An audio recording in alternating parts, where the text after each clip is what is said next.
Welcome back, listeners, to Lost and Searching. Today, we're chatting to Stephanie Melodia. Steph is a keynote speaker, the ex-CEO of an award-winning marketing consultancy, and a podcaster. What are the patterns that successful people tend to fall into, and how are those patterns impacted by who we are? Steph is super passionate about helping people get out of their own way and empowering people, especially female entrepreneurs, to understand what will make them most successful. Leveraging experience from her own podcast, which is called Strategy and Tragedy, we'll cover how to identify and lean into our natural strengths, the balance between having hunger and safety in our lives, the most common ways that we get in our own way, and so much more. Honestly, this episode went in a lot of different directions. It was probably my most in-depth episode and one of my most enjoyable, if not the most enjoyable so far, because we get practical, philosophical, psychological, all my favorite things, covering a wide array of things across personal development, business, leadership development, the leader within, and society at large. I mean, this goes through a lot. So I really hope you enjoy. I do have a quick apology to make. At the very end, we lose a tiny bit of Steph's video, which is frustrating because she makes a really good point at that time. So I do apologize for that. If you're listening, you won't notice any difference. Thank you so much for bearing with me and my tech issues. I really appreciate you being here, and I hope you enjoy this one as much as I did. Let's get into the show, and I hope you enjoy the journey.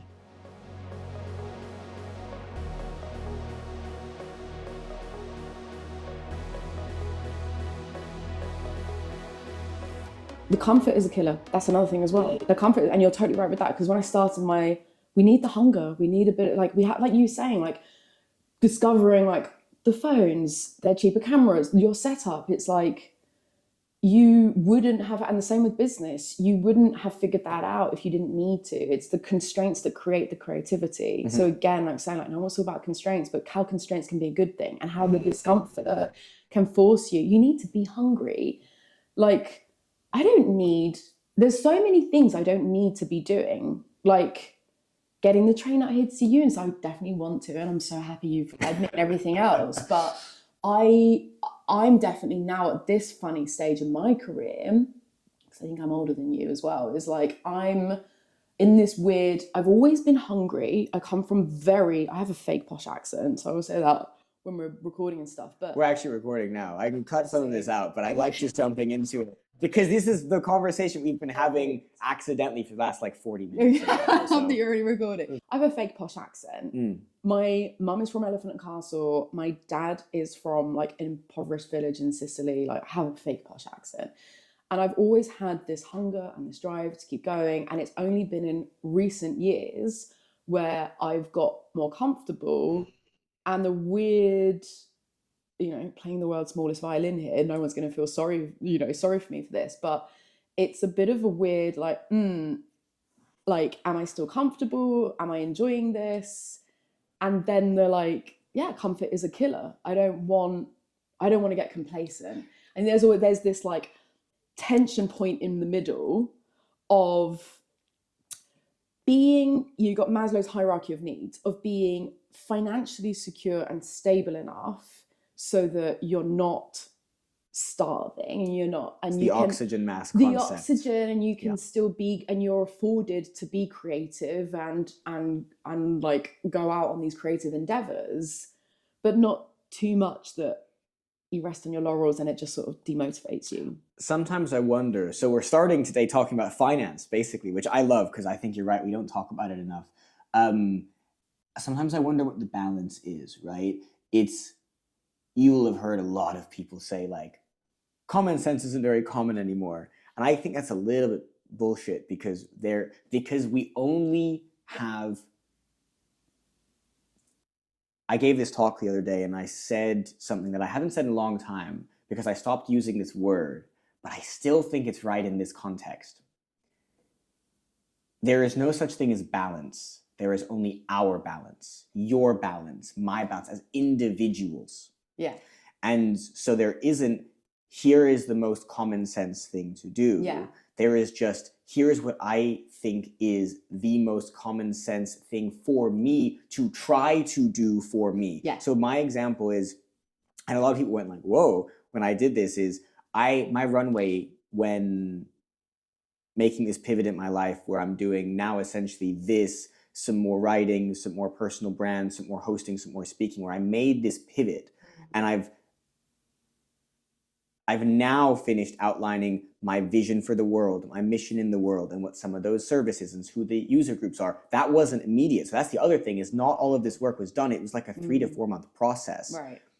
And the start of that process, I think, or after my last contract ended, I had 2 to 2.5 months runway. Wow. And as we just said, I don't know if you were recording at that point or not, but like, I can't realistically, and it might get there faster, I can't realistically expect this show to do really well for until 18 months in.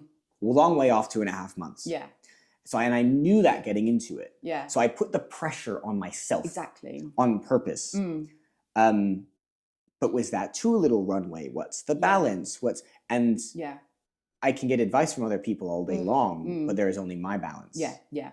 On exactly the same wavelength, I was going to say the same thing. It is very personal, but the balance that I think we can all take away is the balance of pressure, hunger, and safety. And that, of course, wherever you draw that line is a personal thing, but there needs to be, if you're fine, obviously I'm not saying you'll be, but if you're like, I'm okay with the 2.5 months, some people need 6 months, some people need 12, 18, whatever it is, there's no wrong or right answer with that. But you've got enough of that where you know you're not going to be out on the streets, but there's plenty of that hunger and drive to keep you going and make sure you make it a success. It's being stretched without being broken. And that applies to so many different things. For me, at this current specific moment in time, what that really applies to personally is ambition. And so there's all these sayings around, make sure that you're the stupidest person in the room, yes. kind of, making sure you're surrounded by people doing better than you. Yeah. To a degree. So I've recently joined this amazing mastermind and these incredible people that I look up to. And I know that I am for sure the, air quotes, stupidest person in the room. But what I've noticed is that they are so far up that it can have the opposite effect. And it can then be disheartening because you're like, oh, they're so far, like, oh my God, how are they? I'm not good enough. And then that voice starts coming in. So it applies to so many different things. It's being the same with, everyone uses exercise and nutrition, like they're easy analogies with entrepreneurship, business self-development, right? It's the same thing. It's like you want to stretch or you want to push yourself when you go to the gym, but you don't want to create an injury. It's the exact same analogy. So it's the same with your financial situation, your ambition. There needs to be enough there that you've still got that hunger, you've still got that fire, that drive to keep you going, because comfort is a killer, but not too much of it that you rest on your laurels and get complacent about it. That is really interesting. Yeah, absolutely. It's this like, it's almost like a hidden component or a masked version of imposter syndrome. I am in this environment. Okay. All right, so I have a whole thing with imposter syndrome. Okay, good, because I do too. Okay. I just haven't found a better way of expressing this thing yet. Okay, fine. Go, okay. No, what is it? I can't stand it. I'm over it. I don't know. Maybe it's just because, maybe I'm just super lucky that like, I don't think I've ever experienced it in my life. So possibly I'm alienating every single one of your listeners that are just like, okay, fine. That's great for you, Steph. Would you want a gold star? It's just become one of those other things as well where it's such a cliche, it's become such a buzzword that like, what does it even really mean? And I think that labels can be really validating. And it is great when we discover these things and we self-identify and we're like, oh my God, yes, that's me. I get that validation, and that's fantastic. That is a great thing. But beyond my more personal problems with it, my other kind of bigger problem is that I don't want people to use it as a crutch. Yes. And I see it happen all the time, and I do see it more with women. Of course, I'm sure men experience it as well. But my particular vantage point is seeing women who already, a lot of them, not all of them, like do struggle with self-confidence. I do see ways that other women get in their own way, which really saddens me, and we can talk more about that. But these kind of labels, it again, I think it comes back to this tension point in the middle of the spectrum where do you need it to validate you and then rectify that situation and do something about it? Or are you becoming addicted to these labels and these crutches that don't actually serve you, that actually the way, and this is where it's actually good to like, I'm not going to go along with this, I'm not going to nod along because everyone else nods along, and so people get that positive reinforcement like, oh yeah, imposter syndrome, yeah, I hear you, and then they're like, oh, and it just becomes part of the default small talk with the introduction. Oh, I suffer from imposter syndrome, this, that, and the other. So it's like, if it validates you, again, it's that tension point. If it validates you, and like, this is how I suffer with, this is how it gets in the way, this is how I'm conscious of it and how I pay attention to it. What are we going to, this is how I'm going to solve it. This is how I'm going to do better and move past it. Which is easier said than done. So much, because so much of this show has been me talking with guests who didn't expect me to bring this up about labels, identity, and attachment. Oh my God. So what you're describing is the leap from identity to attachment to the label used to describe the identity. It is attachment. I've done a lot of my career the last couple of years has been working with underrepresented founders. And actually I reflected on this the other day, that it's actually been kind of my entire career. My first, not always founders, my first business, we were serving underserved young people, usually from the words we would use were inner city environments, low socioeconomic backgrounds. And because we're in London, that primarily meant people of ethnic minority backgrounds, to get them into companies for opportunities. Nice. My next businesses were startups, which again, were either working primarily with those groups, or another one of the startups, the target group was the homeless. So again, really on the barriers of the socioeconomic challenges. Then went on to serve founders, many of whom also from underrepresented backgrounds. And I noticed a stark difference between those who acknowledged that there was a challenge and said, this will not define me and I'm going to overcome this. And those who attached to it as a label. And then I realized this is everywhere in our lives. Can I tell you a crazy story? Please, Sorry, I'm getting so excited on this topic. Please. The topic of how we self-identify is so powerful. Now, the quick story is that I went from reading a book about criminal psychology straight into reading a self-improvement book, which I actually think was Atomic Habits straight afterwards. So like, if you were to find these two books in the bookstore, they'd be in completely opposite places, right? Nothing at all to do with them. So this first book around criminal psychology was written by this detective, prolific British detective, I think in the 70s, I want to say. And he basically dealt with the worst of the worst, like serial murderers, rapists, like messed up people, like, you know, psychologically. So really fascinating. And towards the end of this book, trying to understand the motivations and why they continue to commit these heinous crimes even after they've been punished or all the rest of it, is this down to this one crucial observation, which was after they start committing the first crimes, which aren't usually like as bad, like we don't suddenly just go out and like a random killing spree, right? There's usually these lower, less harmful crimes that they commit. After committing these crimes and getting arrested, they assume the label of being a criminal. They assume that label. I am now, that's how I self-identify. And then super randomly, going on to read Atomic Habits afterwards, was all around the power of how we self-identify, and actually used in a completely different context, of course. And I think James Clear writes about, again, using the fitness example of going to run, and instead of saying, oh, I'm going to try and go for a run tomorrow morning, which actually I do have run club tomorrow morning, so that's actually really timely, but instead is saying, I'm a runner.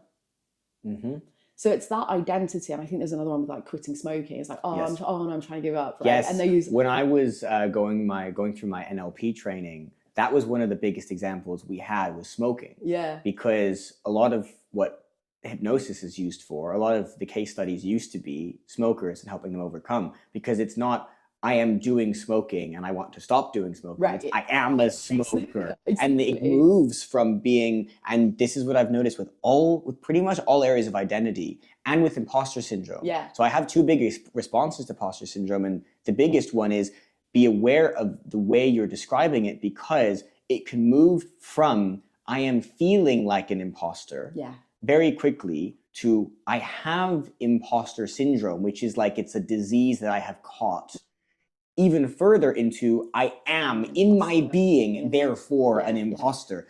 And it's just, that's when it's dangerous, because now your ego is tied up with it. This is like, there's a very blurry line between identity and attachment. When the ego is attached to the thing, it is you. You try to let it go, the ego assumes that starts to needs to evolve beyond that, an ego death. Totally. And the ego does not understand the difference between your physical death and its death, the ego death. And really dangerous. This is a very random left field take that like I can bring here, is my mind has gone to being bilingual. I speak Spanish.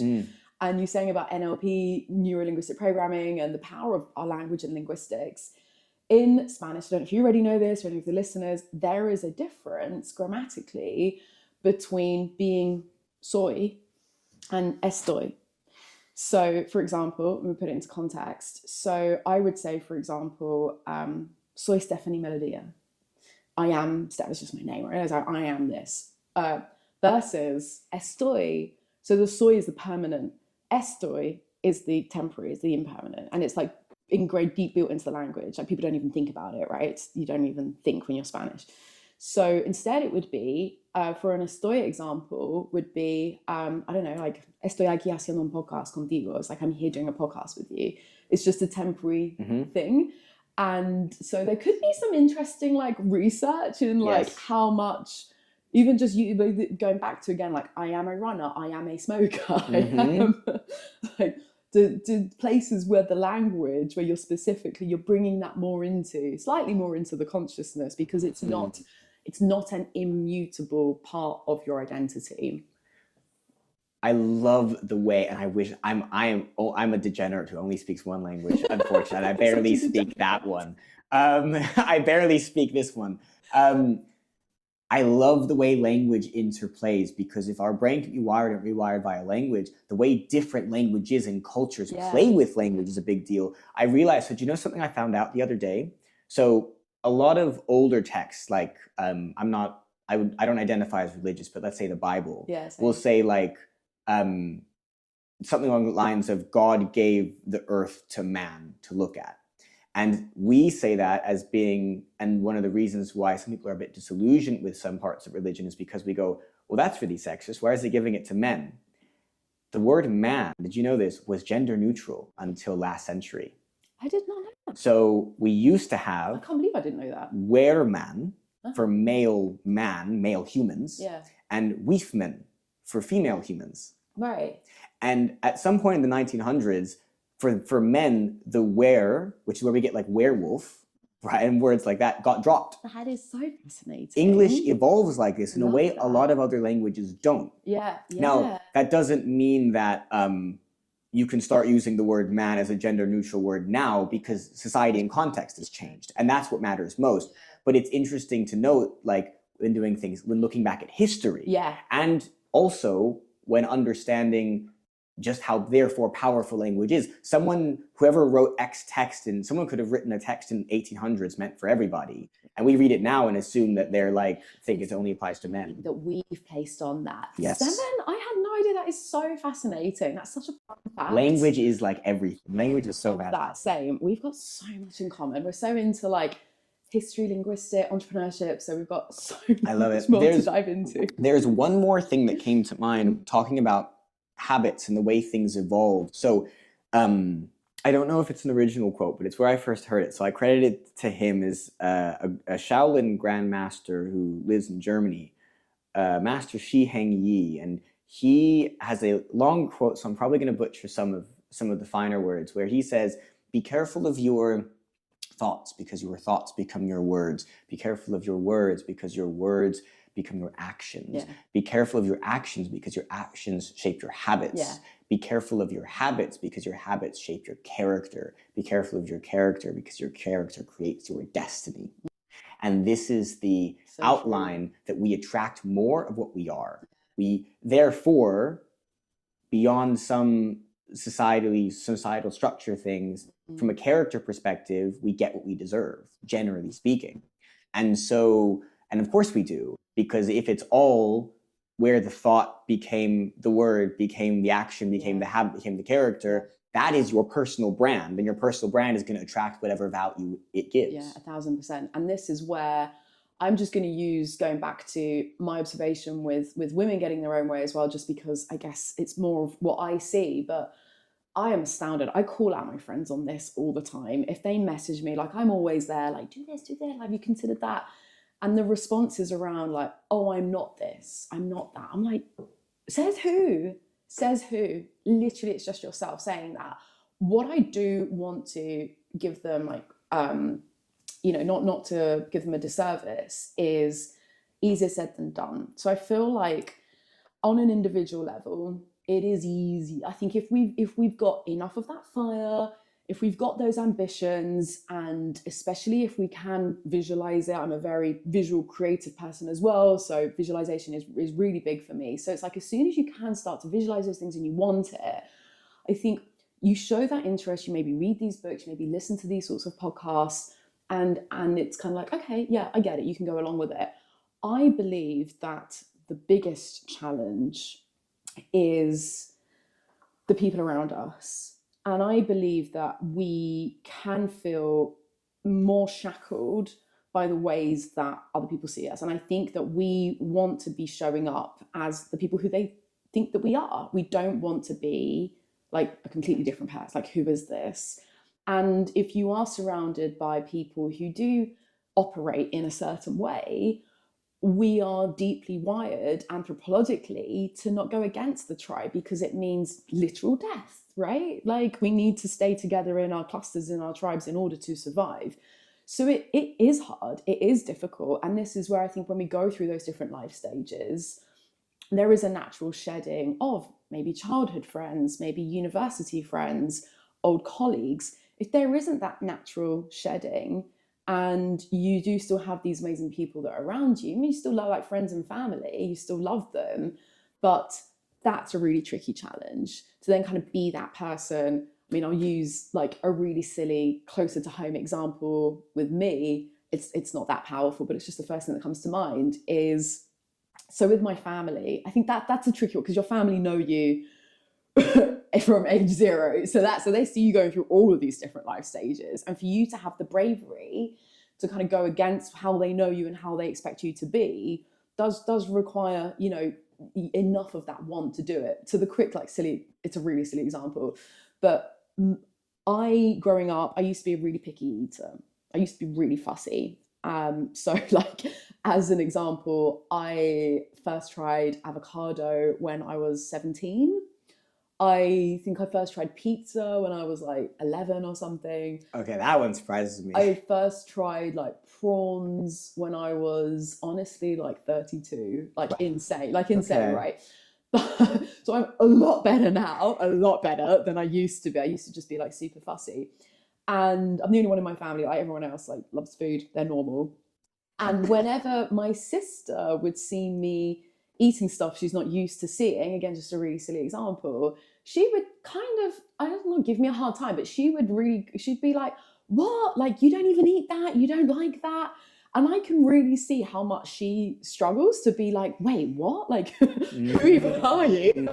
Even with something so simple. Like, that's what I mean. I'm just using like a real kind of surface level example, right? Where she's like, who the hell is this person that's like shoving these gambas al ajillo down your throat? Like, you don't eat seafood.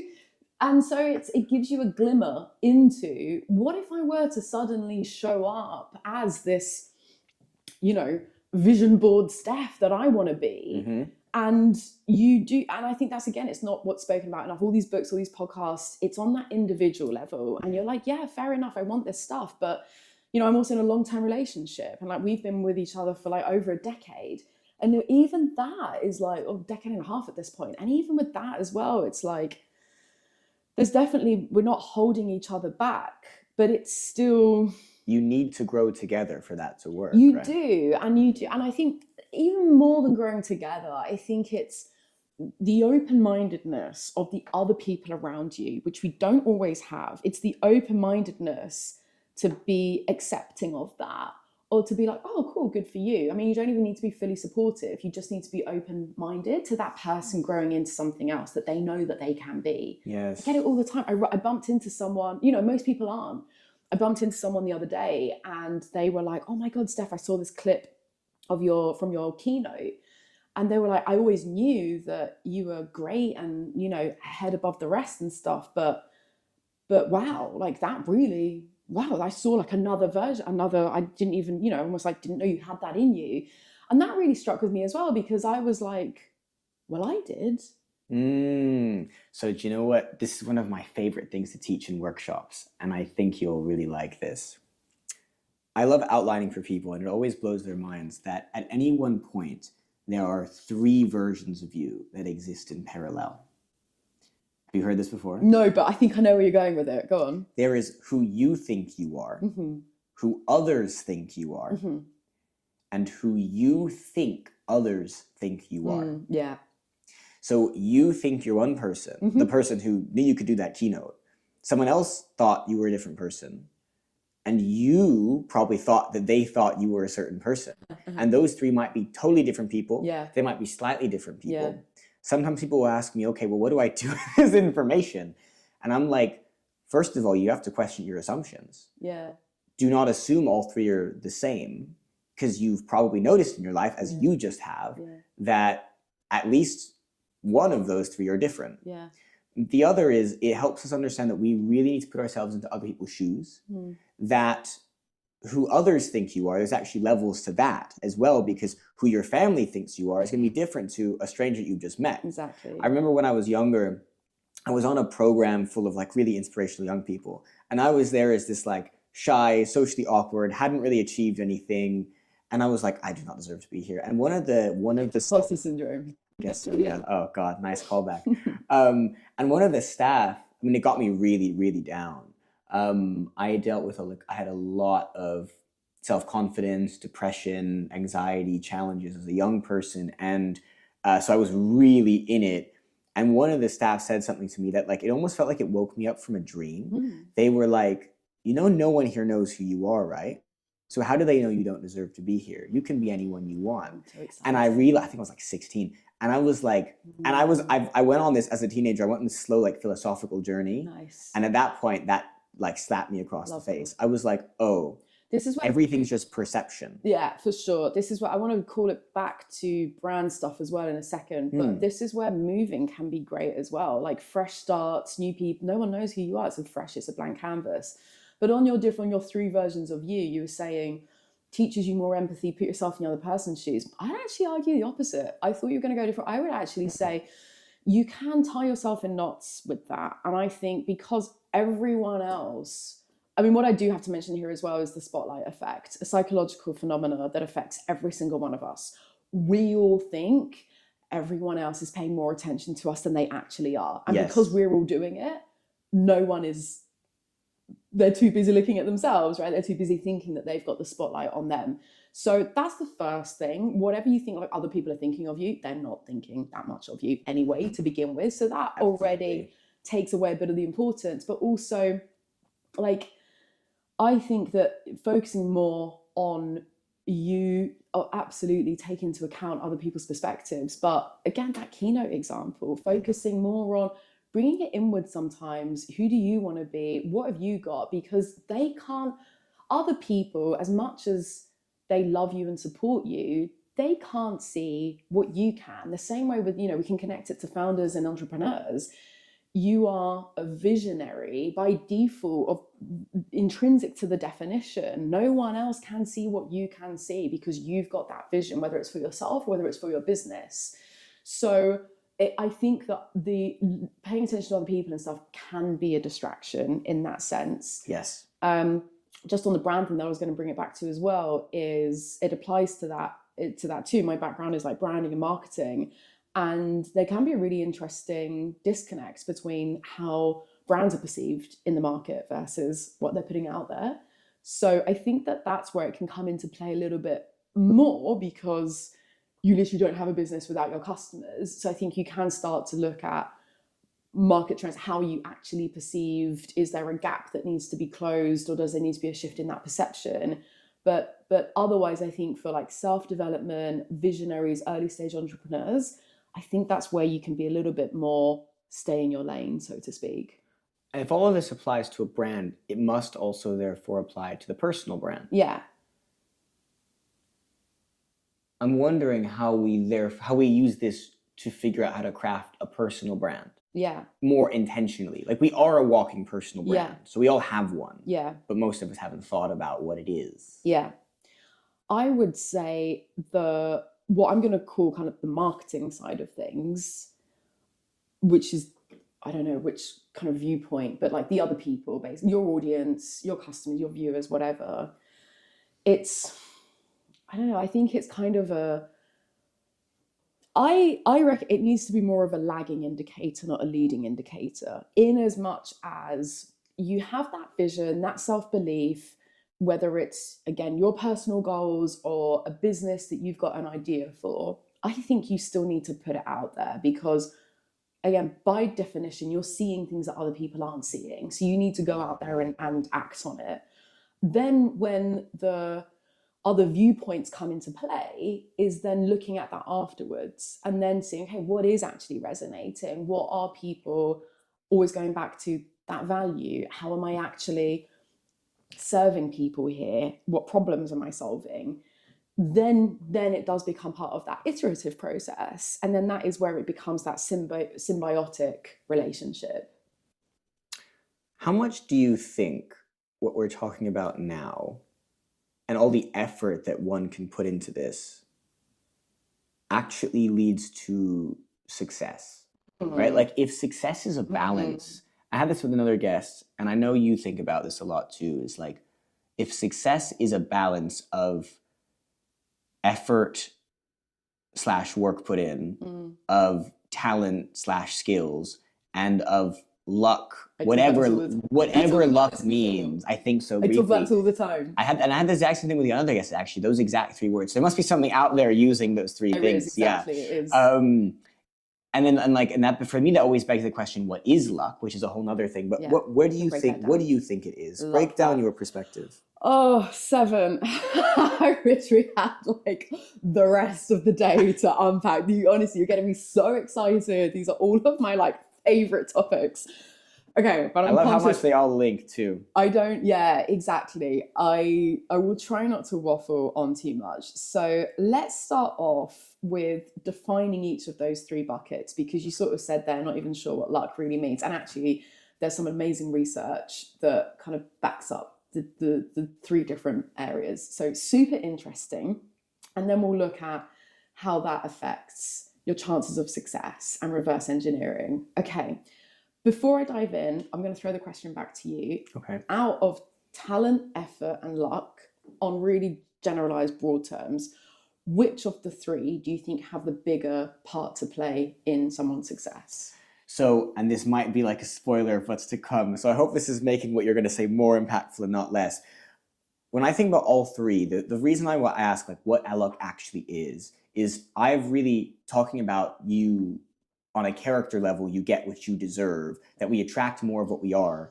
Luck has been said to be opportunity meets preparedness.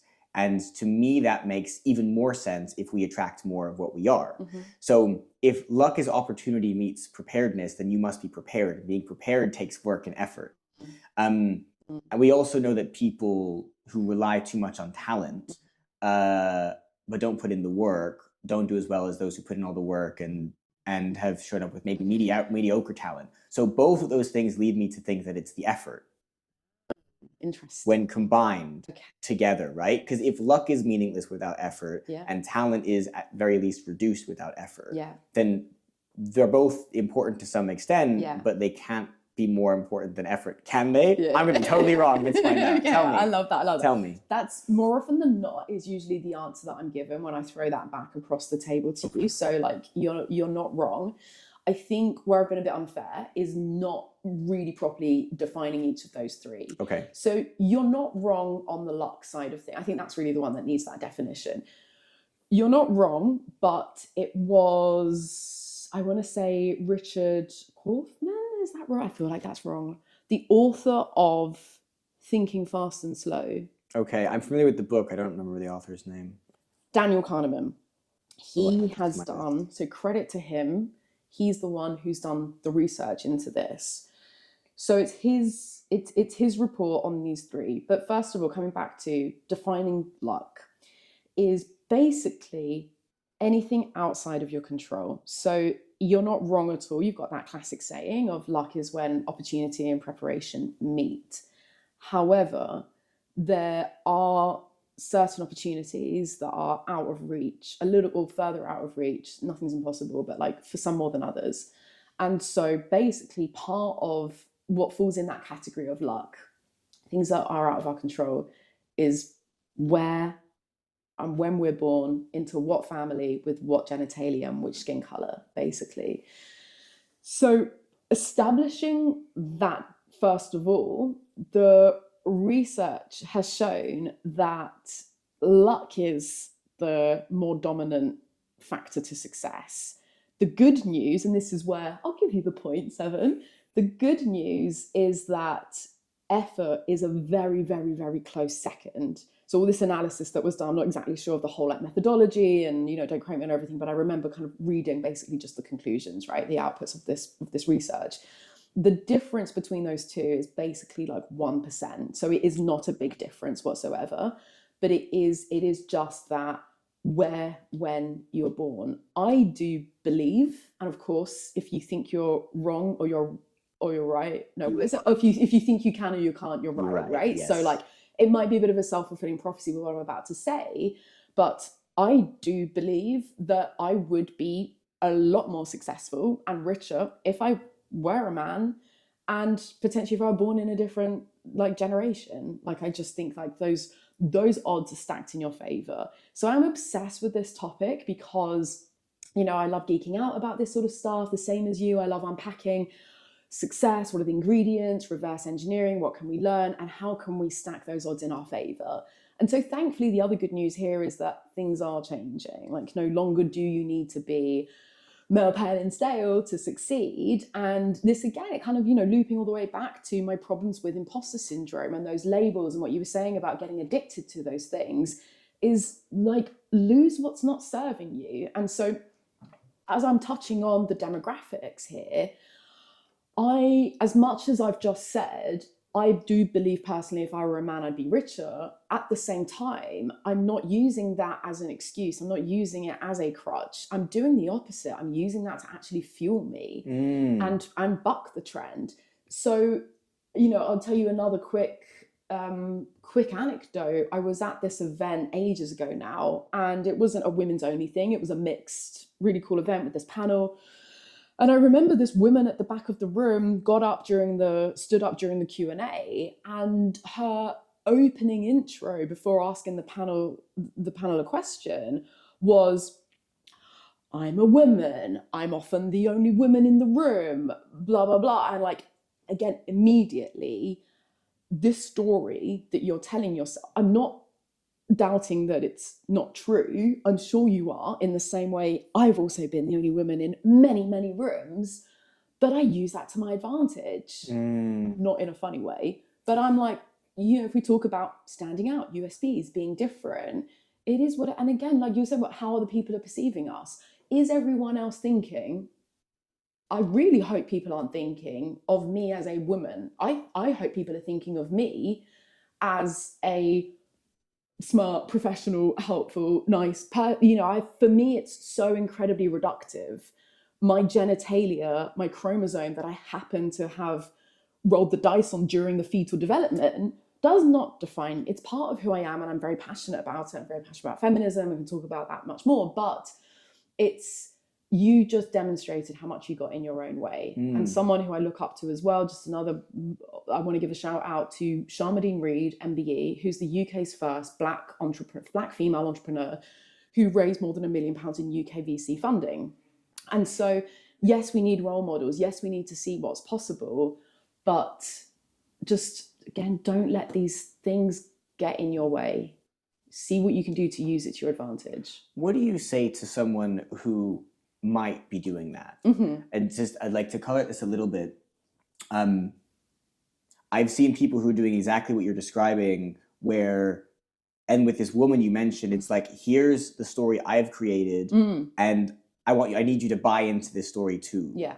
And that's the feeling you get. And sometimes it goes from being, I acknowledge there's a challenge, and that needs to improve, but I'm not going to wait around for it to prove or let it define me. Exactly. And that can sometimes be a fine line between, here's a story and narrative, and I need everyone to buy into it. So I had to be very candid. I had one guest who was very big on this, who had extra asks of me that other guests hadn't asked of me and things like this. And it's because they care a lot about their brand. At least that was my reflection. But the reason they gave me was because they just want to make sure that as a person of color founder, person of color woman, that they're perceived in a certain way. So they just want to double check everything. Right. And then I realized that actually trickled down to a lot of things. So the bio they sent me was specifically wanting me to describe them as a female founder. Okay, yeah, I want to spotlight it.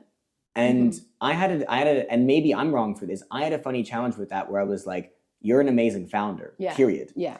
And I have never introduced a founder based on their gender. Yeah, exactly. So I, as a man, if you're the only person I call a female founder in your intro, it looks like I'm singling you out for your gender, which I don't care about. Which not in a bad way, but as in, you're just amazing, period. And that should be what it is. And so I guess it's kind of a multi-layered question of, how do you identify when they're using unhelpful labels in a way that they've gotten comfortable with?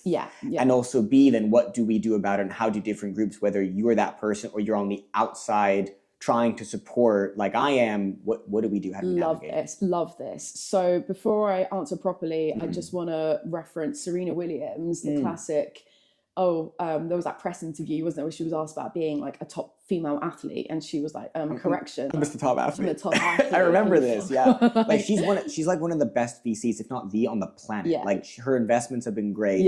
But because she's a black woman, she'll be like top black female VCs. Like, no, she's just a smart person for who she has is. you know what I mean? Yeah, exactly. And Nike turned that into a huge campaign where they kind of took that quote and then they crossed out the female. She's just, what it boils down to is, whilst there's still a problem, we still need to talk about it. That's what it all boils down to, is whilst we still have the inequities, whether it's gender, ability, racial, etc., it's being spotlit. I guess unpacking that further, the next question is then, is it helpful? I guess is like, how helpful is it to keep spotlighting the demographics? Again, even from a marketing background, I have a whole thing with audience segmentation down to demographics versus psychographics. From a more professional marketing standpoint, I think it's ridiculous. It's like, we're going to bucket again. Like, I just think it's so reductive. But I'm not sure if I have like a big definitive, I think it just depends on different people, right? Because there is one school of thought, which is, we need the representation. I mean, just last night I was at a women's only event, which was fantastic, and this amazing room full of women. So it's like, you need that support, you need that representation, because we're not there yet. The question is then, is it helping us to close that gap, or are we continuing to spotlight these? I guess it's kind of like tokenism, right? It's like the quotas. It's like, is that actually helping is really what matters. So maybe the question then becomes, and this is why I asked, is how do we know if it's helping or not? Because it goes back to this ego thing of like, if my ego thinks this is helping, then, use it or lose it, I'm going to keep using it. Because I think it's helping. There's a bunch of measurable metrics to see how, whether it's the pay gap, the funding gap, the pension gap. I mean, these are all financial metrics which hugely matter. There's the amount of unpaid labor. There's all of these other, you know, the opportunity cost. You said yourself, you worked with all these underrepresented groups before as well. So you've got hiring, employment rates of certain cohorts, retention rates. So there are lots of ways to measure it. Maybe what it's more like how to know if it's serving me or not. Yeah, it is for the individual. It's the attribution. Okay. It's like we can see the progress, or to be honest, the lack thereof. We're actually going backwards in many ways. But then it's the is it causation or correlation is what it comes down to, right? Is it like, oh, we've had all this representation and we've gone around introducing every single female podcast guest as a female founder. Oh, great, the pay gap has been reduced or the funding gap has been closed. Like, yeah. I think that's, again, the marketing connection for me is like, you're never going to get, it's absolutely impossible to get 100% attribution on the actions, the activities that you're implementing versus the actual output. All we can, you know, I think all we can really look at is, I guess, more of the broad brushstroke. This is happening over here and this is happening over here. Are things getting better? I'm really glad we brought this up because I've been thinking about this recently. I think this is so important. I hear particularly white men complaining about like needing to filter themselves or change what they say because of this kind of thing. My perspective has become a little bit of like a Switzerland's neutral ground in the sense that this is the period of history we're living through, right? It isn't my fault as an individual.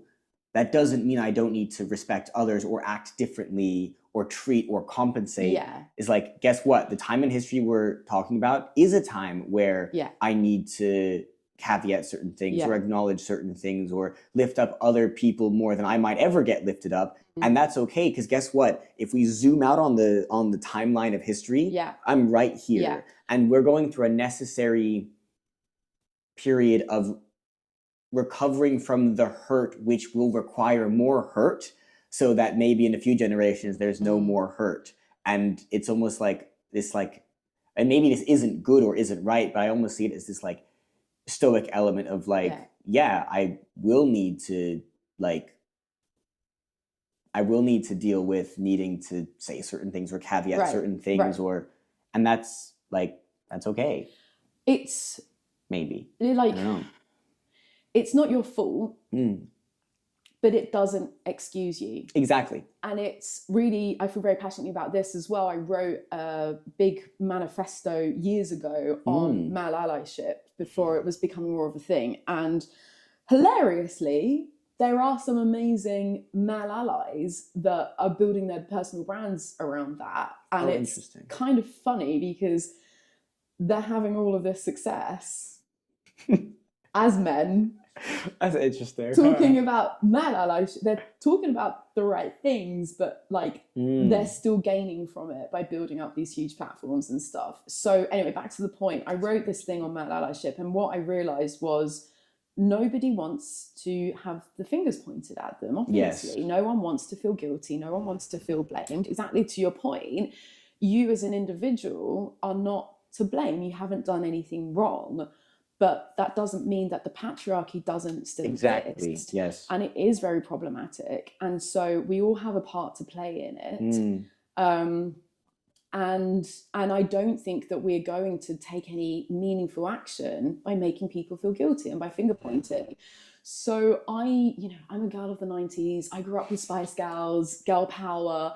I also grew up in a very matriarchal family unit. I felt very empowered and liberated and privileged, etc., etc. So for me, I'm also kind of like almost feeling, I honestly feel like an ally for other women more than anything. And because I've seen, I'm a big sister in my personal life, and of all the hats that we wear in life as a sister, a daughter, a partner, etc., being a big sister is probably the one that comes the most naturally to me. And I feel like that's closest to like my calling, my zone of genius or whatever.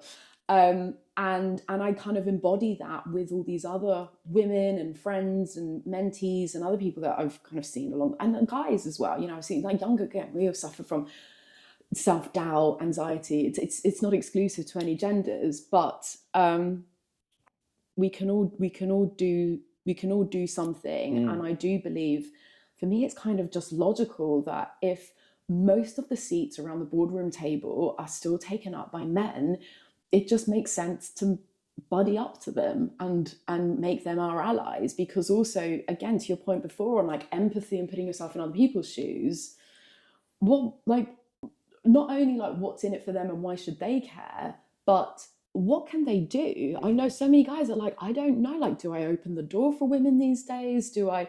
So there's more conversation around really being like practical and specific about saying things like, if you're in a meeting room, if you're in a meeting and it's a ton of other guys in there and it was a woman's work that's being discussed, like, credit that woman. Or, you know, speaking up, and just in general, right, with sponsorship, is like, speak up for the people who aren't in the rooms that you're in. I think that's what it kind of just comes down to, basically. Yeah, I'm really glad we've talked about this, because I don't normally get to, right? I feel like I'm a little bit crazy going, like, sometimes you don't get what you want, but it might be what the world needs. Yeah. Right? Like, some men might have to put up with more shit because the pendulum is swinging. I literally have a pendulum up behind you.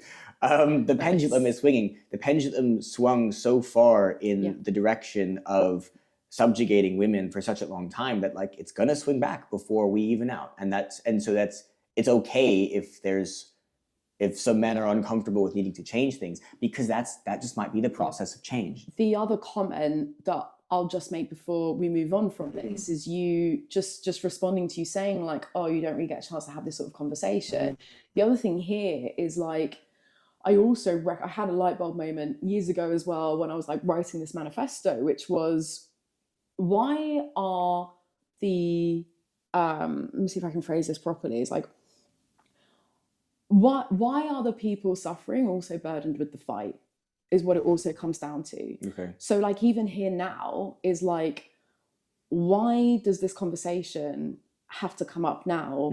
Because you happen to be sat across from someone with the XX chromosome. And that's where it's like, I do love the male allyship thing, because how often do a room of guys, I mean, I also get it. It's like, why are you going to talk about something that doesn't directly affect you? I mean, I have also met these incredible guys who, you know, I had this lovely catch up with this guy a while ago who did very inadvertently and unintentionally start mansplaining something to me. But it was because they discovered something with their partner and this illness thing, and they basically found out that through their partner, something that's more closely affecting them, like closer to home, they discovered that there is, lo and behold, who would have guessed it, a whole other huge inequity, a humongous imbalance in the funding that goes into women's health. And the very vast majority of what we know about the body is based on man's body. Yeah. So there's all of this stuff around, like, we are built so differently, like cycles, pregnancy, menopause, like, we go through stuff that's completely different. Even now, like, we're discovering that, like, we need more sleep than guys.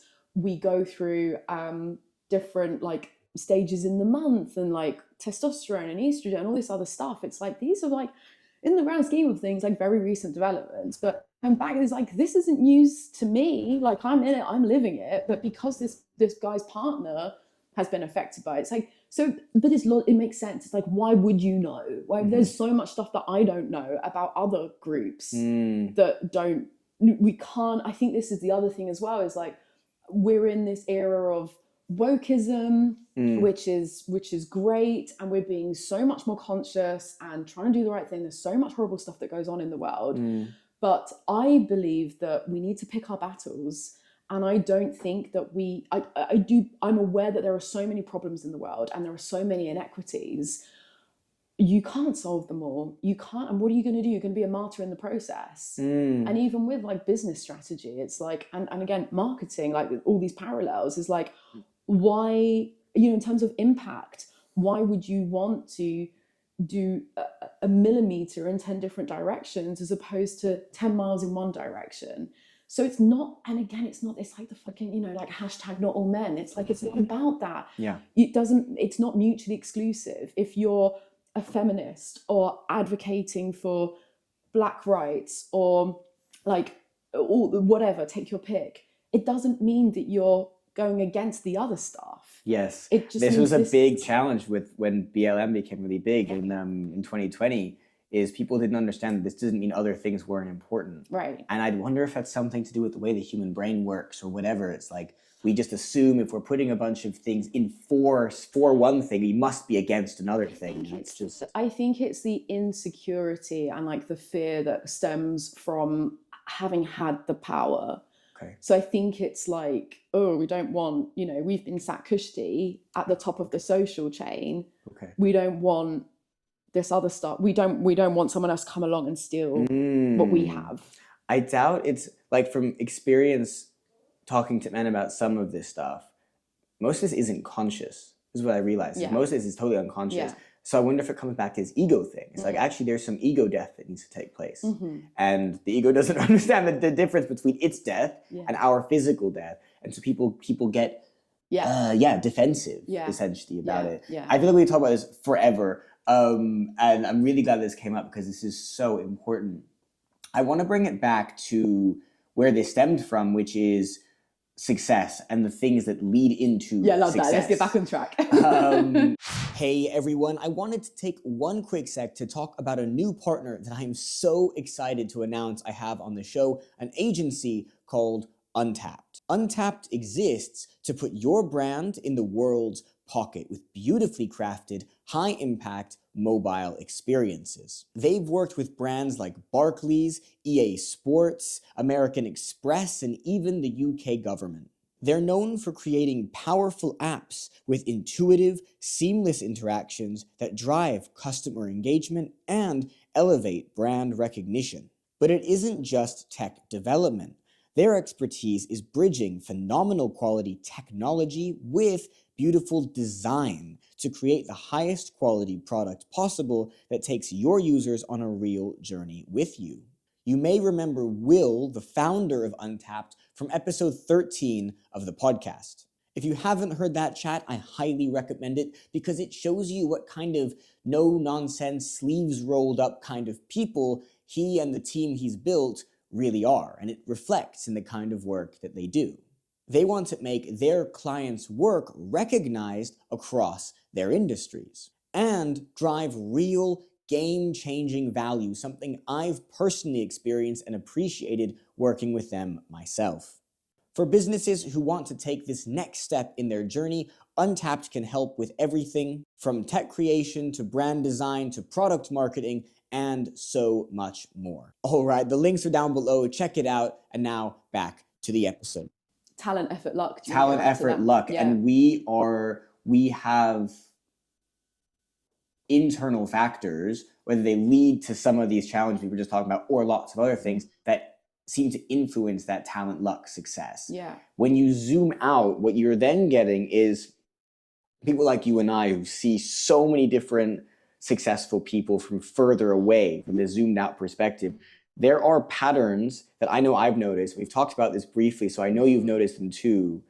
That I don't know how to define or whittle down what some of these patterns are of those who are most successful, right? That hunger you described, certain mindset or characteristics people will show up with, and they're not all the same, right? So it isn't if you don't have this thing, you're going to fail. If you do have this thing, you're going to succeed. Okay. But you can almost backtrack. It's like, I can see why this person was successful because they acted like this, showed up like this, had this, etc. Yeah. What are, if talent, luck, and effort all come together to lead to elements of success or impact success, what are the patterns you notice between or similarities between people who are most successful? Okay, most so often? This is a good refresher as to how we got onto the gender conversation, because the short answer to your question there is the pattern matching is white man. You look at most successful people, it's white men.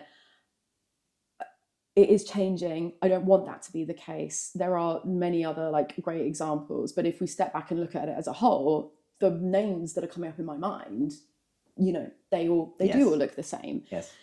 But linked to that, and I want to get back into the luck piece and hacking luck, which is a talk that I'm working on at the moment, is you said before, you've got that classic phrase of luck is when opportunity and preparation meet. actually, it's not wrong, but I'm thinking more about how can we increase our chances of getting lucky. And in order to increase our chances of getting lucky is maximizing, I guess, like the size and the frequency of those opportunities to be prepared for when they do happen. And part of that, I'm going to link it back to the male thing as well, if I'm not losing track here completely, is men in general, not all men, and like women don't use this as an excuse, but they do seem to have more of a propensity for risk tolerance. So that's what I want to bring it back to here as well, is the risk taking. And it's nice because it actually ties all the way back to what we were saying before about that the personal decision making between how much of a safety net do I need, how much of a runway do I need. Women, for like whatever reason, we can try and explore that in a sec, need more of that safety. They need to feel it has, research has backed this up as well, even like in business, entrepreneurs, so like even entrepreneurial women, female founders, they are much more prudent. They do think things through a lot more.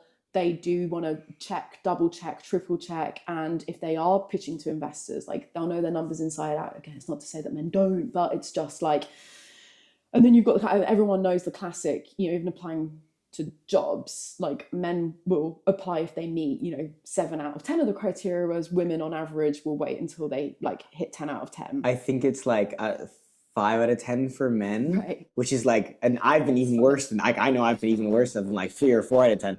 And in the past, and for women, I think it's 9 out of 10. Yeah, exactly. Yeah, it's a huge disparity. Huge. So again, like we can definitely explore. It would be interesting to actually explore with you, because I'd love to get your take on, you know, I'm sure there's probably something there around like anthropologically how we've evolved since our, you know, our ancestors. Perhaps it's the fact that, you know, we're not going to get away from biology. Maybe there's something there with the fact that we are the bearers of life for at least 9 months. Like, is that intrinsically linked into maybe that more maternal sort of instincts where it's like we've got a baby to look after, you know? I don't know, there might be something in that. Also how we're societally conditioned. Yes, that's a huge thing as well, actually. Even so I'm answering my own question as I'm thinking about it. Even the clothes that you walk into any children's wear section of any store, and you look at the boys' clothes and the girls' clothes, and you look at the colours and the characters and what's written and the slogans and things that are on their t-shirts. The boys' clothes, it will be all around adventure, superheroes. Intrinsically with that is taking, and we were talking about language and NLP before. There's a really interesting study that was done on parents and how they spoke to their sons versus their daughters. Yes. And how there was this, I'm trying to remember this as I'm talking, there was this inclination that parents would use more numbers when they would speak to their sons, and more kind of descriptive sort of like colors and things with the daughters. So for example, they would say something like, oh, look at those 3 bunnies over there, to the son, whereas they might say to the daughter something like, oh, look at how cute those bunnies are. So little things like, and then again, going back to the whole kind of risk thing, that it has also been shown as well how parents would be like, you got the whole boys will be boys type of thing, and you got the whole like play in the mud and fall over and scrape your knee, and then with the guys very much like be careful, look where you're going. So there's a lot of like intentional rewiring that we need to do as well with like how we're treating kids, how we're talking to girls and boys. So that's a huge part of it as well, right? So if you're brought up and teachers and parents instill subconsciously those sort of like ideas within, you're going to carry that through, right? And again, like we're saying with like the tribes and fitting in, it, you know, it also kind of takes a bit of that bravery to maybe be like the tomboy if you're a girl or whatever. So linking that all the way back into the talent, effort, luck piece, and I'm going to steal this from Simon Squibb. He talks about one of the biggest lies is the harder I work, the luckier I get. It's like, that's categorically not true. He believes the more risk I take, the luckier I get.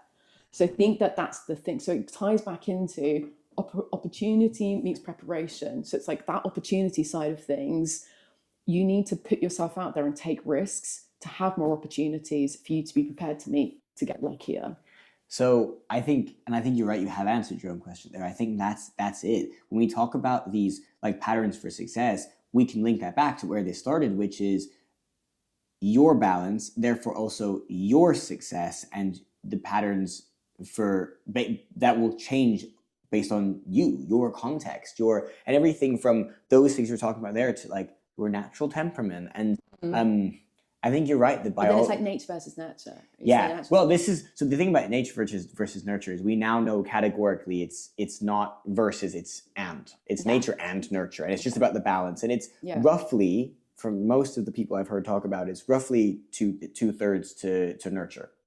Yeah, so that makes sense. Nature is about 1/3. One description I heard was, or a metaphor I heard was, nature loads the gun and nurture fires it. Yeah, I love that. Yeah, that's a great description. So this is the thing. And so when I hear, parents doing the conditioning of their children, I'm immediately thinking that's the story, right? The same way there's someone who might stand up, who we don't know, who told us a story, who tells themselves the story, who now needs us to also join them in their story. We need our kids to join the story of our world, which is theoretically should be the other way around. It should be, let's give them the version that they need. What story do they need? Do they even need a story? Anyway, getting too far down the rabbit hole, but so that's really interesting. So we know it's a mix of both, and therefore there will always be some difference. At what point do we, and therefore different patterns that lead to different successes. So we also know pretty categorically now that women make better CEOs of bigger companies. Because at a bigger company, you have so much more to manage. You need someone who will do all the things you just described. Right? When I think of all the, and this may be totally anecdotal, if I think of all the stories of like CEOs who have made really bad decisions, or who have like invested their money in dodgy places, or done dodgy accounting things that have come back to bite, they've all been men. You know what I mean? It's like women just don't seem to do that. And this is where I'm like, I kind of have like a really messed up, morbid, semi admiration for like Elizabeth Holmes. It's like, oh, go you, like back in the trench, she was the founder of Theranos. Oh yes, I think you told me this story. Yeah, I remember this. And what was the other one? The Netflix. I'm joking here, listeners. Don't come at me, but it's like what was it? Anna pretending to be Anna or something. Becoming Anna. It was another scam artist, and I was kind of like, go you, girl. But do whatever you want to do. Succeeding in male-dominated fields, like yes, yeah. Oh my god, it's like the Forbes 30 under 30 thing, right? Where it's like there's all of these like all of these like prisoners. Exactly. I only asked this question a lot sooner, and I think it's worked out that we're getting into it now, because to explore all the things we've just explored, these are all topics and things we think about, things we know or understand, or things we do. And all of that stems from something much more important, which is, I think, more important, which is who we are. Who are you? What's your story? I feel like this one, I'm like, this is where other people can. It's hard to put it into words, isn't it? When it's like right in looking in the mirror, like I don't know. Maybe the easier part of that is just, what is your story? I am Stephanie Melodia, and I was very humbly named top 20 UK female founder with my last business. Now I am more of a content creator, I guess, for entrepreneurs. So I do public speaking. I have my own show called Strategy and Tragedy. And I'm also a mentor to MBA students in entrepreneurship. So everything at its epicenter is entrepreneurialism, empowerment through business, and a bit of a segue into some corporates as well to help them instill some of the great stuff from the world of early stage startups to their bigger organizations. This is the thing, because I'm so used to like just like the professional polished, the bio, but then it's like deeper of like, we are so many things, like I was saying before. Like I mentioned, I'm also a big sister, I'm a daughter. And I loved that. I love that so much. I saw it in your bio very recently, I think, like big sis in your bio. And I love that energy of like, I'm a big sister to a bunch of people. It could be to a whole bunch of people, not just to. Do you have siblings? Yeah, it's like, yeah, I have a younger sister. So you're literally by definition a big sister. But I think you mentioned this earlier. It's like you're also just to people in your life, Big sister. to friend. Exactly, honorary. Yeah, I love that. And it is something that that is just like so natural. It's not forced whatsoever. Where do you think that comes from? I mean, being a big sister from birth and being good at it. That sounds like a stupid question. I've asked No. I love it. I think, but it is a good question because you know what, again, this kind of ties into like entrepreneurship and all these other things. This is like me really kind of like opening up here a little bit, right? I was a really shit big sister for a lot of years. And maybe there's that lesson. I've only really realized this now talking to you, right? It's like, oh, out of all of these roles, where I feel the most natural, my calling, what I'm so great at and what I take so much pride in, being a big sister. I mean, from ages, 3.5 when she came along to late teens, very honestly, you were talking about best part of 2 decades. I was the worst. We'd be getting in catfights all the time. I was definitely not winning any big sister awards whatsoever. So maybe it's part of that as well. Now we're going a bit more kind of deeper and a bit more therapy vibes, is like maybe because I was so awful at it, and I wish I wasn't. We talk about not having regrets, but I think I do have I think I have 3 regrets in life, actually. I used to always say that. I used to be like, no regrets. Like, yeah, because this whole, like, it's pointless, no looking back. But the truth is, as I've gotten older, it has only been in recent years. And, there's another thing, there's no shortcut to experience. You grow through what you go through. There's no shortcut to that. So it genuinely is only in recent years where I have realized how bad of a big sister was. So I think that is one of the regrets. So maybe I'm compensating, basically. Maybe now I'm kind of like making up for being so terrible as a kid. I wonder if that's a really like harsh story to tell yourself, though. Like, we all do our best, and sometimes our best isn't very good. Yeah. And I'm not beating myself. I like that's very soft and kind of you, Seven. So I do appreciate that, and I do recognize that I was a kid, I was a teenager, like, and you look back on, the stuff we wore, the music, whatever. Yeah. And it is like, we talked before about your different life stages and how you grow as a person. So, even biologically, our cells regenerate, and like, there's no part of us that's still what we were when we were little. So it is kind of like, I'm not beating myself back up. I'm like, oh, I wish I could go back in time. But I do think it does make sense to me that maybe I'm kind of making up for it. And I don't think it's a bad thing. I don't think it's like, we need a bit of, for me, I'm like, I can't go too easy on myself. I need a little bit of like the whip cracking. And it's like, as long as you learn from it, you're aware of it, and you do better, is the thing. And so this is why I think this is so powerful, and why I always want to know what people's stories are to them, is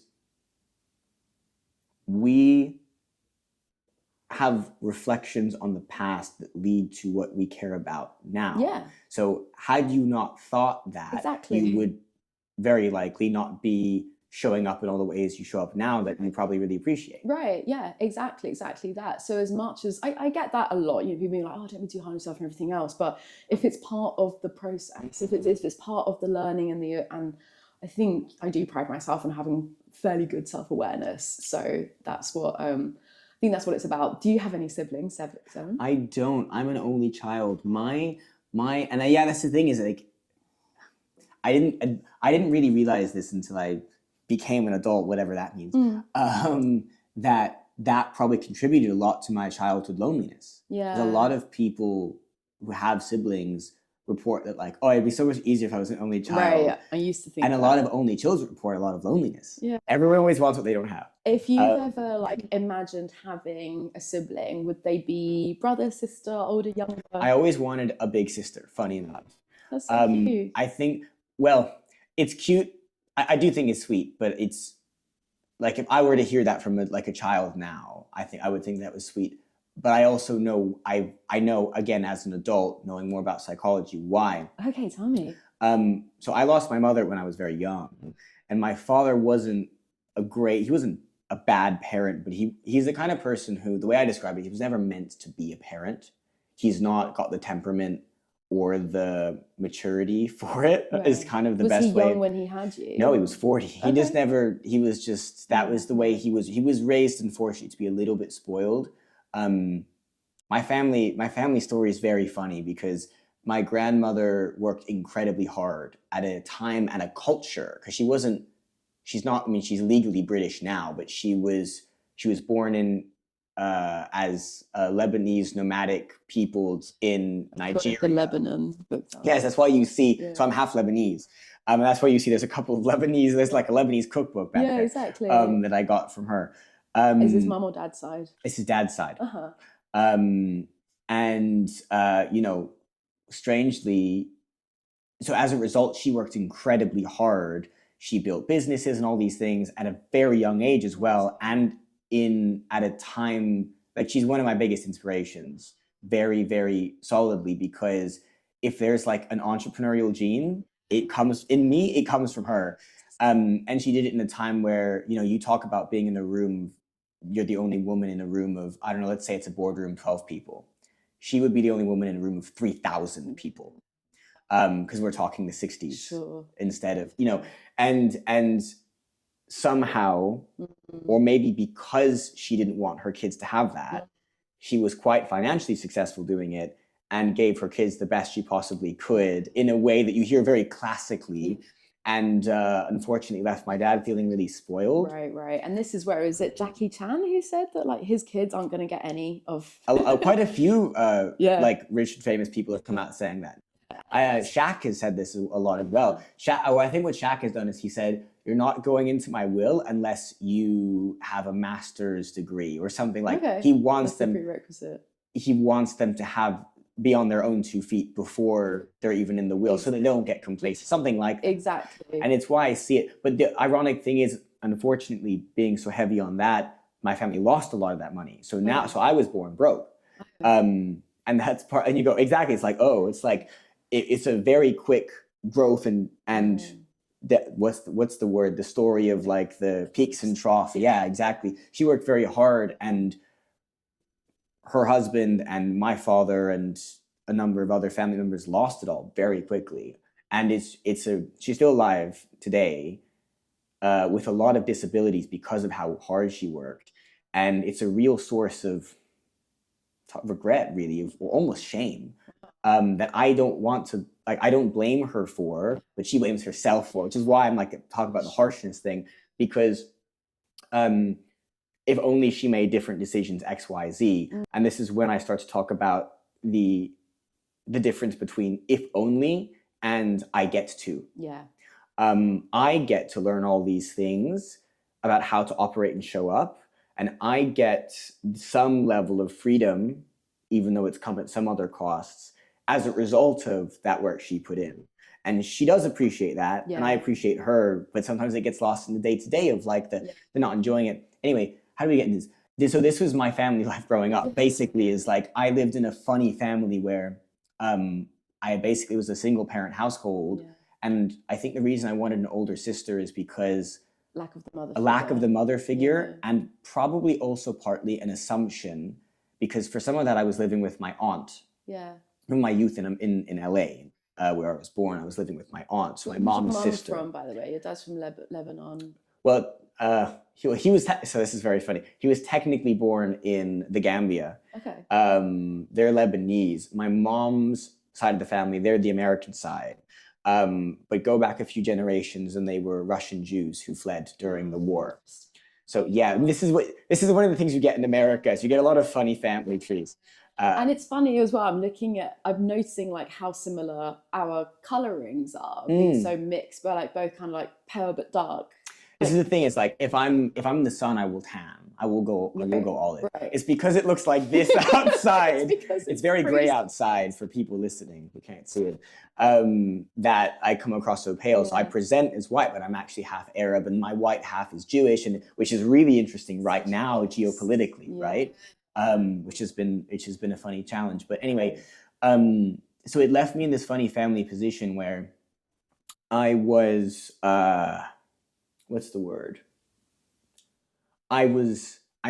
I describe it, and my dad would hate it when I would say this, because of course he would. It's an ego thing, but I still very strongly believe it. Like, I half raised myself, and I wanted, and maybe because I lived with my aunt, I assumed for some of that time, I assumed women were more responsible, and actually talking about that big sister or parental also kind of feeling, that lack of risk taking, which is more nurturing, etc. I think I just wanted that energy. And now I really appreciate it. I really appreciate the women in my life, and more specifically, the feminine energy. Yeah. Talking about healthy masculine and healthy feminine energies. Yeah, exactly. Really important balances. Such a coincidence. Literally just yesterday, I caught up with this amazing YouTube creator. I think she's on her way to like 1 million subscribers now. Her whole thing is around feminine energy. I love it. So I'll send you a link afterwards if you want to check it out. And then I also just met someone who's writing a book on it that's coming out in a few months' time. And I love that. It's great that you mentioned that, because it has had such misunderstandings in recent, and it's that you kind of emphasize the energy piece to it. It doesn't mean you're a man, you're a woman. It is just we have that blend of both. Yes. And on the subject of sort of families, siblings, and these sort of energies, this maybe is like TMI.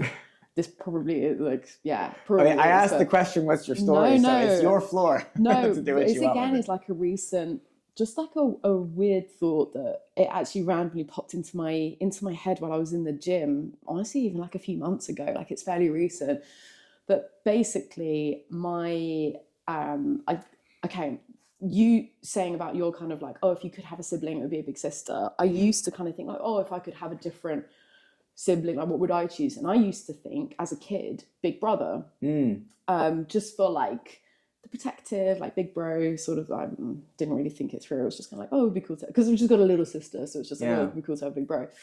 And not that long ago, I found out that I was actually meant to have a big brother. So I was a little bit like, oh, that's weird. Like, why would I wonder if I've been thinking it for other reasons. I wonder if there's another. Anyway, this moment in the gym, I think I was just like going at something really hard, and I was really like pushing myself, and I was like, I guess more in my masculine energy. So you're talking about like feminine, masculine energies. Yes.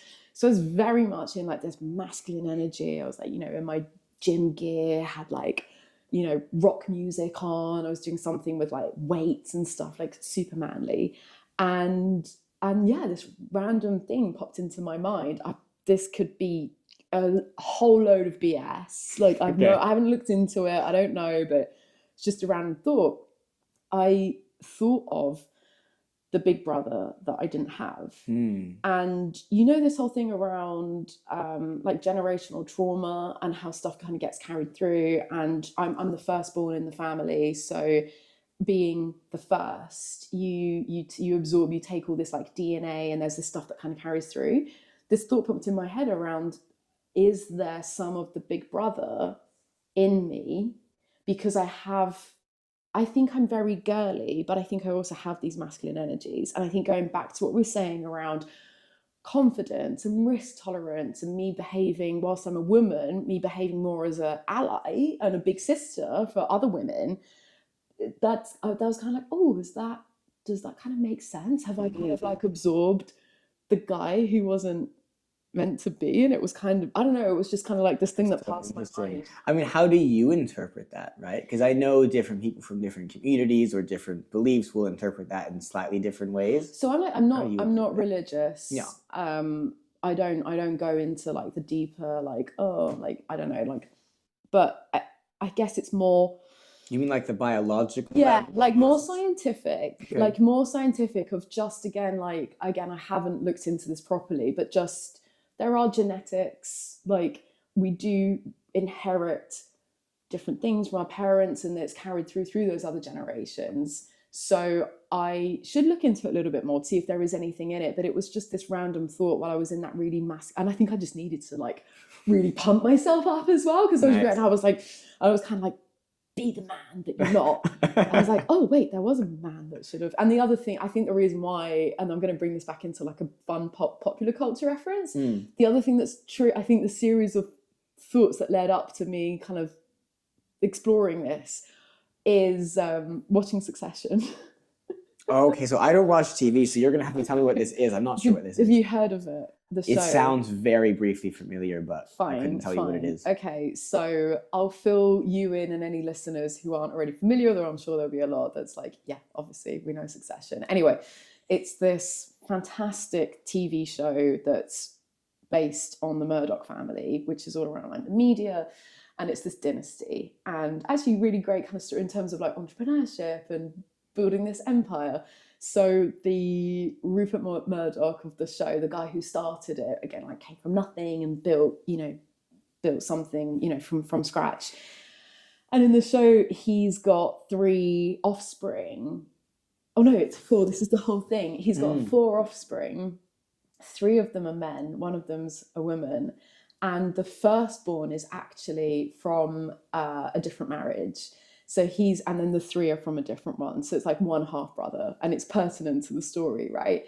And they always forget, and he's like a wet blanket, like he's no one's favorite character. He's massively overlooked. He's a dork. He's a bit ridiculous. So he's very much like set to one side, even though he is like technically the eldest.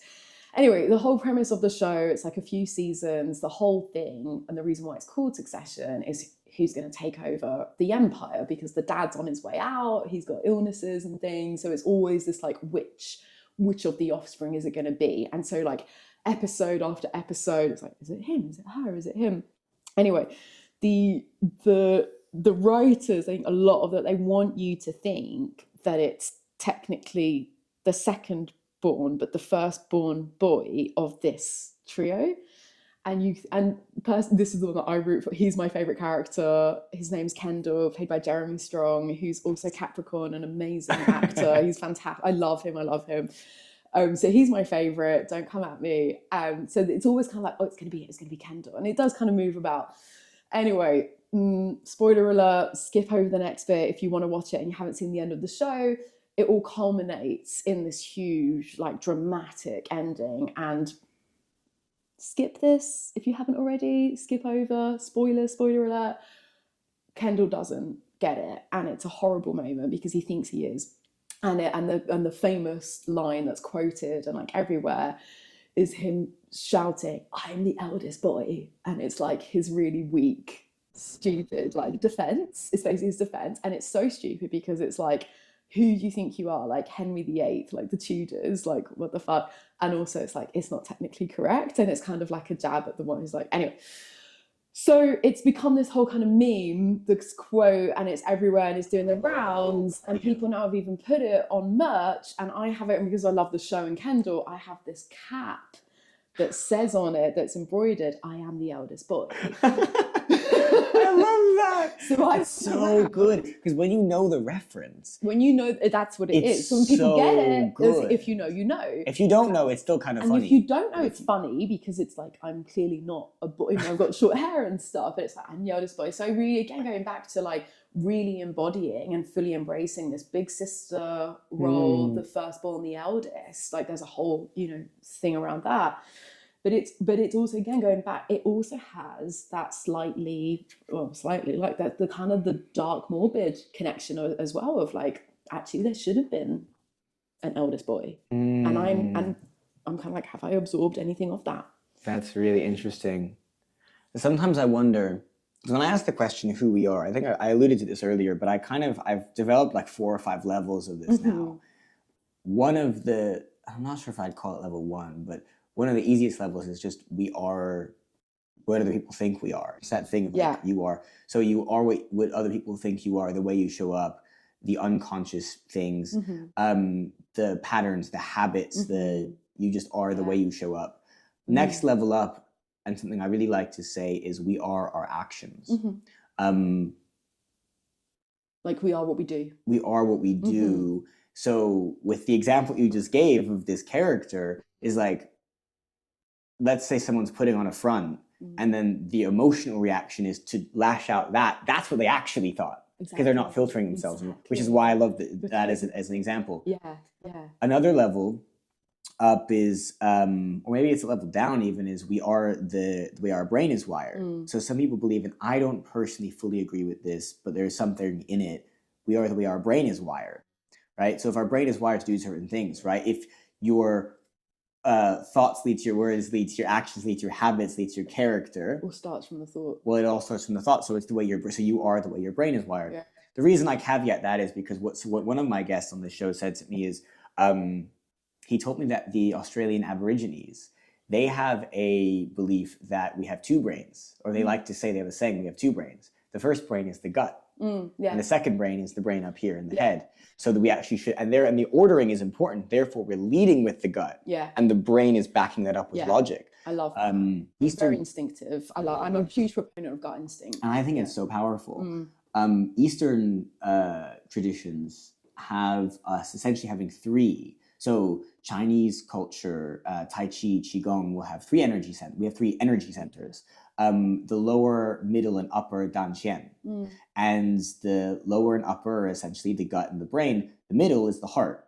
And a lot of cultures also have this. So we've essentially got these three centers. We've got, exactly.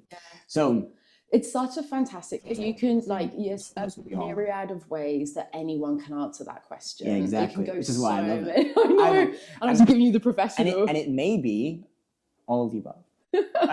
It is. It's all the above. It works everything everywhere all at once. Yes, exactly. And so through some of these, whether it's a mix of experiences or temperaments, you eventually went to found a marketing empire and do some epic things there.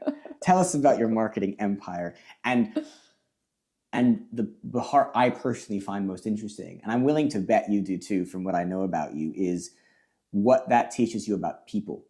Because marketing is essentially psychology turned into how we make money.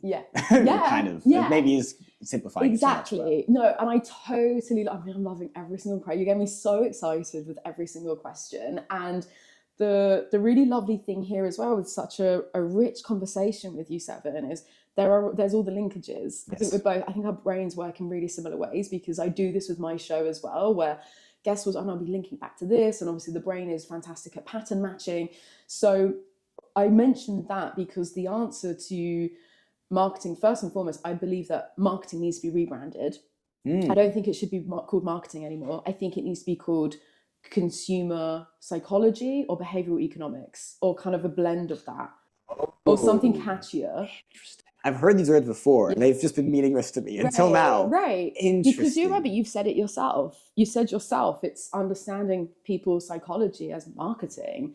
That's what it is. Marketing has got all the wrong connotations these days, which I won't go into, but there's like a whole long list of, and I think what's really, really problematic, and the reason for the rebrand, is because marketing professionals, the marketing department, is not respected internally within companies. It's not respected in the same way that the product department is. And actually, I got lots of inspiration from the head of marketing at Crowdcube, who actually took a lot of the inspiration from the product tech team over to the marketing department. And so even using things like terminologies, so like doing sprints, doing town halls, updates, having the Slack channel, increasing visibility, tickets, like tasks coming in to the marketing team. It's a ticket, it's in the queue. How are we prioritizing? And so, the tech product team, they get to have the respect because it's a skill that's very high in demand. The demand is higher than the supply. And naturally, there does seem to be a bit of an attraction to a certain personality of people in that sort of profession. And so if they don't want to do something, or they think something is wrong, it seems easier for them to sort of say, fuck off, let me get on with my work. Marketing doesn't have that, and I won't go into all the other departments, but and the same with marketing agencies. So I used to write, definitely not a marketing empire, I wish, but I had my own marketing agency, and the same reason, there's a lack of respect. There's a lack of respect, there's a lack of understanding, and the term marketing just has all of these wrong connotations. So it is more what you're saying, it is consumer psychology. If we were to call it that in an organization instead of marketing, just the gravitas and the meaning that carries is so different to the word marketing. behavioral economics, consumer psychology. So it sounds so much more It powerful. sounds so much more powerful, and that is the reality of what Is that it how is. you would brand yourselves? Yeah, exactly. That's what I want. Yeah, so maybe I need to lead the charge on this rebrand. Hey, I just wanted to jump in here really quickly with an offer for you. Those of you who are a little newer to my work, which is most of you looking at the show's stats, will probably not know that for much of my career, I've been working with people to take more ownership of their lives as a coach, mentor, guide, and educator. This show exists to help people discover and cultivate their greatest inner leader. And that stems from a personal mission of mine. But what does it actually mean? Well, I break this down into 3 things: calm, confidence, and courage. We could all do with a little bit more, at least a little bit more, of all 3 of those things in our lives. But how do we make it happen? Well, that depends on us, on our temperament and our context, and so much more. So I've developed a free tool to help us understand 3 of the biggest things that I've noticed hold us back from those really powerful states to be in: restlessness, reactivity, and resistance. What I help folks do is move from that place into that place of calm, courage, and confidence instead. So you can use the link below to check that out. It's totally free, super simple, quick, and easy to use so that you can get just a little bit of clarity in that regard. And I created it just for this show because I noticed how important it was to overcome exactly those challenges. That's what the show is trying to help you do after all, so why not make it easy for you? So with all that being said, I really appreciate you. Hope you find that useful, and let's get back into this episode. This is the reason why, mentioning about all the linkages, I bring it back to the self-identity. We were talking about this before with personal development. I mentioned the book I read around criminal psychology, and then just so happened to read Atomic Habits afterwards and connected the dots with that as well. So that comes into play here as well. What people vote for with their wallet is a signal as to how they see themselves. And it's especially when you go more into like the brand space, you need to first see yourself being that person that would buy those things or have those products or items. There'll be people who maybe like could afford a Rolex, but maybe they're not fully comfortable with like walking around wearing like it's a bit flashy or whatever. There would be people who are maybe put off buying, say for example, like health supplements because like, oh, I'm not that into fitness. You know what I mean? Yeah. So it's those kinds of things. I think in fashion as well, there's a lot of eco-consciousness, and that drives decisions away from fast fashion, thankfully, and being much more. And that's where vintage is actually having this explosion at the moment because it's offering low price point, it's not damaging the planet, it's not feeding into the overconsumption. So that's the very first thing, is how we self-identify comes out in all of these different ways. So that's one of the most like foundational elements of consumer psychology when it comes to marketing. How can brands use that? What can I actually share that's more practical and helpful to businesses is the what's in it for them. So this is more so a lesson in entrepreneurship, is don't go searching for, don't develop a solution in search of a problem. It's a problem that you're solving. Don't put the solution first. And so a lot of people, they go into entrepreneurship for self-serving reasons. Yes. They want to make money, they want to build a team, they want to have impact. Be their own boss. Be their own boss, like obviously. And it's like, that's great, that's fantastic, that's what you want. What do the other people want? What's the value that you'll get? So the same in marketing as well. One other quick thing, sorry, just to do like the power of 3 is, and these are all like such cliches, but they are cliches for a reason, is benefits over features. And it kind of links into this what's in it for me thing as well, the core value proposition. So the best example of this classic is, of course, our favorite bitten apple logo here is Apple, where there's a fantastic graphic that puts one ad next to each other, and it's an old ad of the iPod. And on one side, it says the gigabytes, the memory, like it's more of the technical like specification. And then you probably know what I'm going to say, you're nodding along to this one, is right next to it is the simple headline of 1,000 songs in your pocket. So that's more in terms of like the messaging, but it's what matters to, they don't care. That doesn't mean anything that you've got all this memory, that you've got this whatever technical ability. It's how's that going to help them and how's that going to fit into their lives and what they need. So often it's, I have this idea, now let me try to go find why people will want it. People will, in like a pitch deck, it's usually problem then solution. But in real life, what they've done is they thought of the solution, they went and found a problem, they tried to construct it as a big enough problem. Isn't like totally wrong. I've interviewed some amazing entrepreneurs who have hit the jackpot and they've been lucky. A recent one that was really that people really enjoyed, which was great, was Maxine Laceby, who's the co-founder of Absolute Collagen, so beauty supplement brand. According to her story, there weren't any, I mean, I think there were like lots of iterations and little evolutions along the way, of course, but there weren't any big pivots. They discovered the health benefits of collagen, and they struck gold, and they were lucky, and it was right time, right place, like everything else came into it. So sometimes you can find success. You can have an idea. If you're experiencing something that is a personal pain point, that again, lots of entrepreneurs are like, oh, this is so annoying, I wish this would exist. They go out and they build it themselves. At least you're feeling it. It's like, you've got to start somewhere. The danger is to fall too in love with your idea that if it's not working and there isn't an initial audience that is enjoying it, you need to have the flexibility to pivot and adapt to that if that's the case. Absolutely. There was I was hosting a panel with an investor a couple of months ago, and I asked him this question around timing. And what one of them said was, timing is very real. Try to see if you can figure out what's going to matter most in a couple of years from now. And that's interesting, because what that's asking you for is to think about future problems as opposed to current solutions you haven't found a problem for. And this is something Stephen Bartlett described recently, actually, which was like, he got this advice when he started investing from someone else, which was invest in whatever the biggest thing is right now and the exact opposite.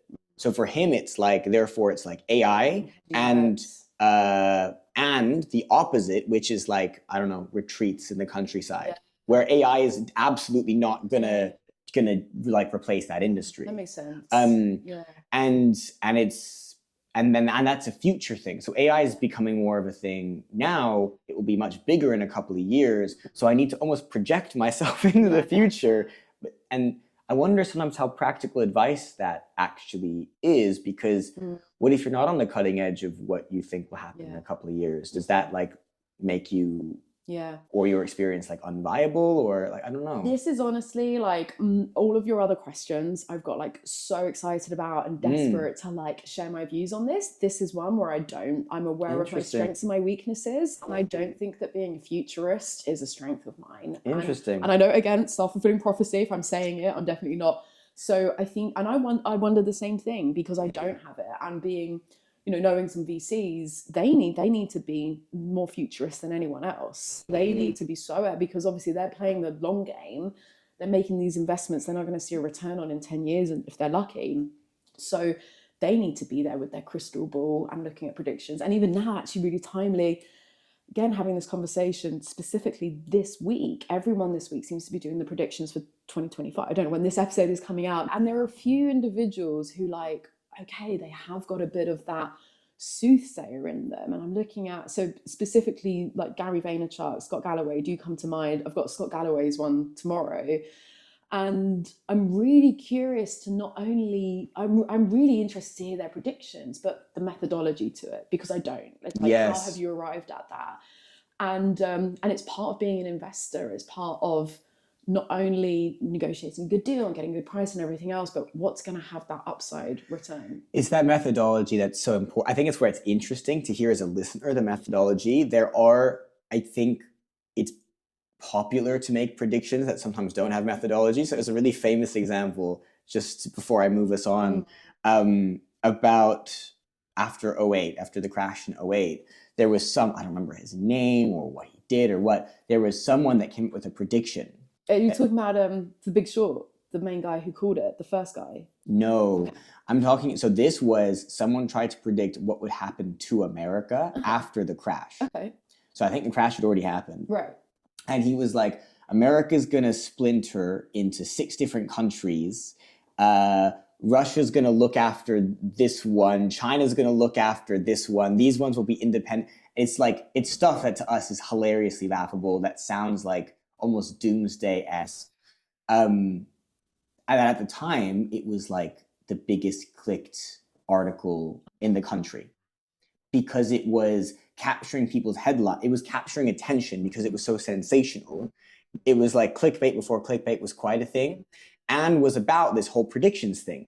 And people, if you come across confidently enough, people like to assume you know what you're doing. Yeah. The superpower is going, here's the methodology. Okay. But a lot of people have gotten themselves ahead. It's talking about patterns of success by bullshitting their way through it. I'm sure you've got thoughts on this. Yes, certainly. You got me all worked. It didn't take long. You got me all worked up again. 2 things. Yeah. All right. So like today, modern world, the best predictor of what happens in the future is The Simpsons. The thing is, they were so prolific in their output that even a broken clock is right twice a day. So it's like, so there's that, and linked to that is, again, causation and correlation. So if Elon Musk tweets about a share price going up, what's going to happen? It's going to go up. Is that because Elon Musk has got his crystal ball? No, it's because he carries this influence. So I mentioned the VCs before. There's that like vicious cycle, that intertwined. Yes. Are you actually predicting or are you creating? Really? Because you've got the power, you've got the investment and the power. And if you're putting it out there, and it's kind of like, now again, you mentioned AI, of course, it's almost like, is there such a huge house of cards that we can't afford to be wrong about this? We've got hundreds of billions of dollars in this thing. We're going to make sure our prediction is correct, So that's where my mind goes to it as well. And to your point, you made me hit with the confidence. If you talk about something confidently enough, you take people along for the ride and you get the FOMO and everything else. So it's like, how much of it is self-fulfilling prophecy? Oh, it's just like every time you say something, I'm like, new questions come to mind. I have to wrap us up. We both need to go on with stuff. But there's a really quick thing that comes to mind on that before I do. God, I'm terrible.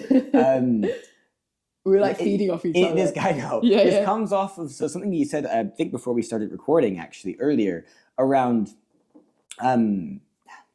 so what you just said reminds me of this, and something you said earlier reminds me of this as well. So I think you'll find this interesting.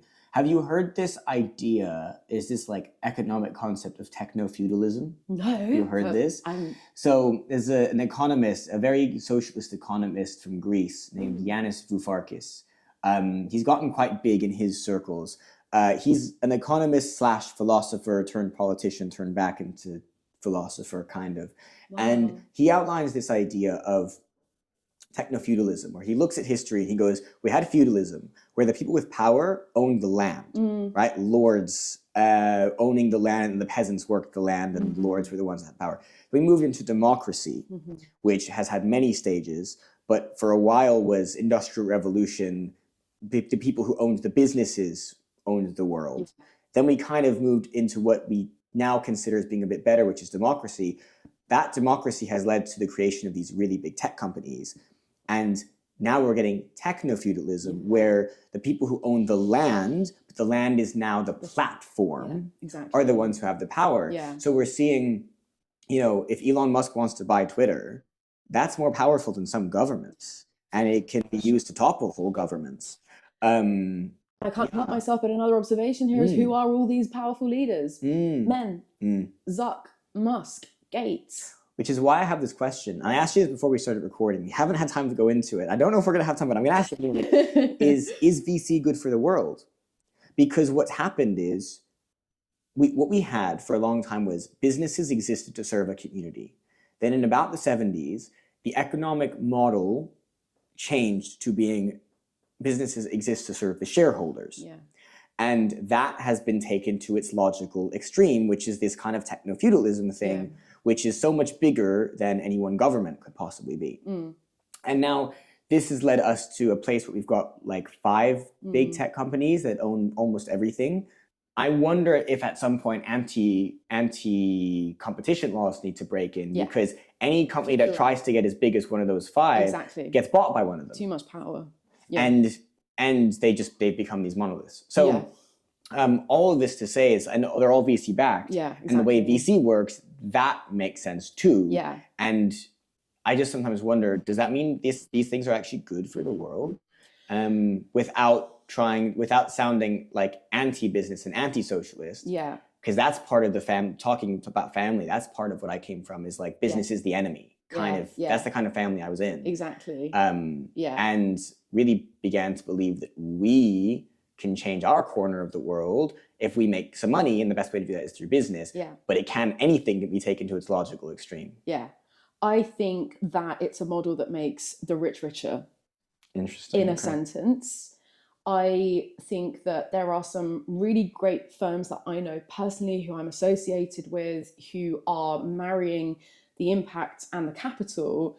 However, where you can start to get a bit more, you unpack it all a little bit, is typically a VC is to fund predominantly tech-based, highly scalable businesses that are going to generate outsized returns so that their LPs make back their money and then some.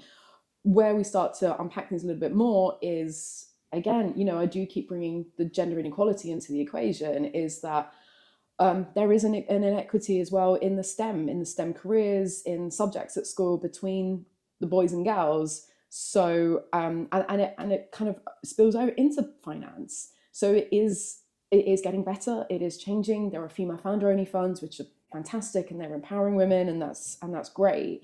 But still, in the majority, you've got people investing in people that look like themselves, who they see their younger selves. It's just kind of, again, this like self-fulfilling prophecy. It's this cycle. It's this echo chamber.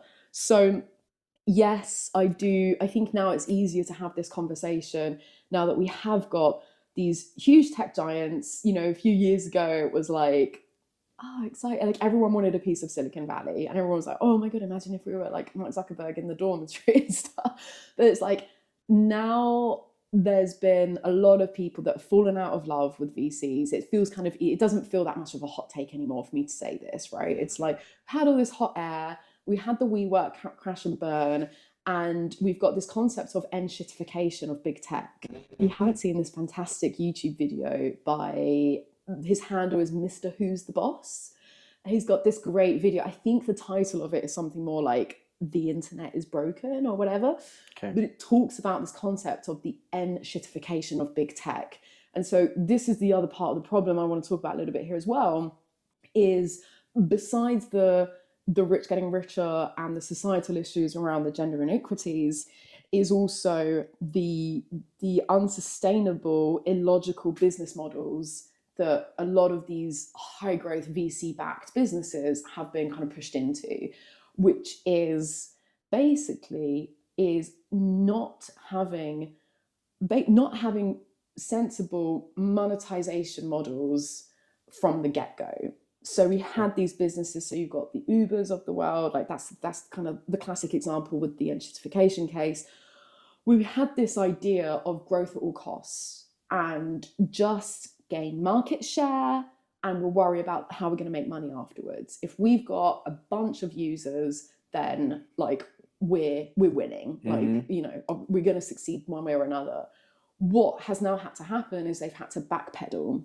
And there's so much of a focus now on profitability, which is insane that the word profitability has become such a buzzword in the past like 12, 18 months, when like is this just not part of like just basic business? It just is what Like, what's business your is. profit? Yeah, So it's like a completely different, weird, different way of looking at business in some other like parallel universe where it's like, we don't need to worry about that. We get all of this backing. So it's like these like male visionary leaders that walk into these rooms, they're well connected, they can talk with that confidence, they paint the vision, they take everyone else along in the journey with them. They worry about monetization, profitability afterwards. The customer today is having to suffer because they're having to put up the prices, they're having to do these really shitty like monetization models where they add on all these different surcharges and service charges. And now getting an Uber is the same as getting a black cab, right? So you try to compete on cost. You did succeed in terms of gaining that market share, but you haven't actually set up those sustainable models. People predicted this when Uber was coming out and doing its thing. It's like, it's so cheap that you got to make money out of this. It's so obvious that they're making a loss to increase market share. Yeah. And this is not a new story. So what people were telling me, this was before I was that much into business, and now it's so obvious, is what they essentially did is they used the market share to push out things like here in London, black cab, and then they would just increase their prices once they've done it. And guess what? Now it's exactly the same. They're totally right. It's playing dirty, and not only with, you know, the Ubers and the black cabs and everything, but it's playing dirty. And Tom, you mentioned like competition, like anti-competitor laws, like absolutely, because how else are you supposed to compete? And now the goal shifts. People's goal becomes to get acquired instead of to build something amazing. Yeah, exactly. I guess those are like longer term, but even starting up and setting up a business is like, how are we supposed to compete? And I think I need to clarify my thinking around this as well. But I'm also in a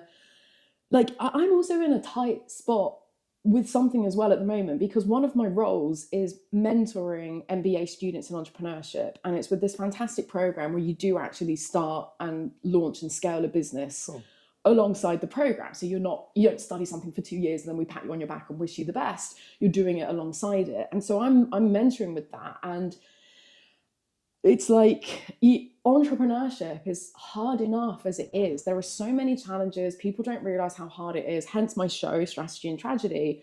But a lot of the founder students, they're coming up against the same challenges, which is at odds with the mission of the program. The mission of the program is to democratize entrepreneurship. And it's a lovely mission.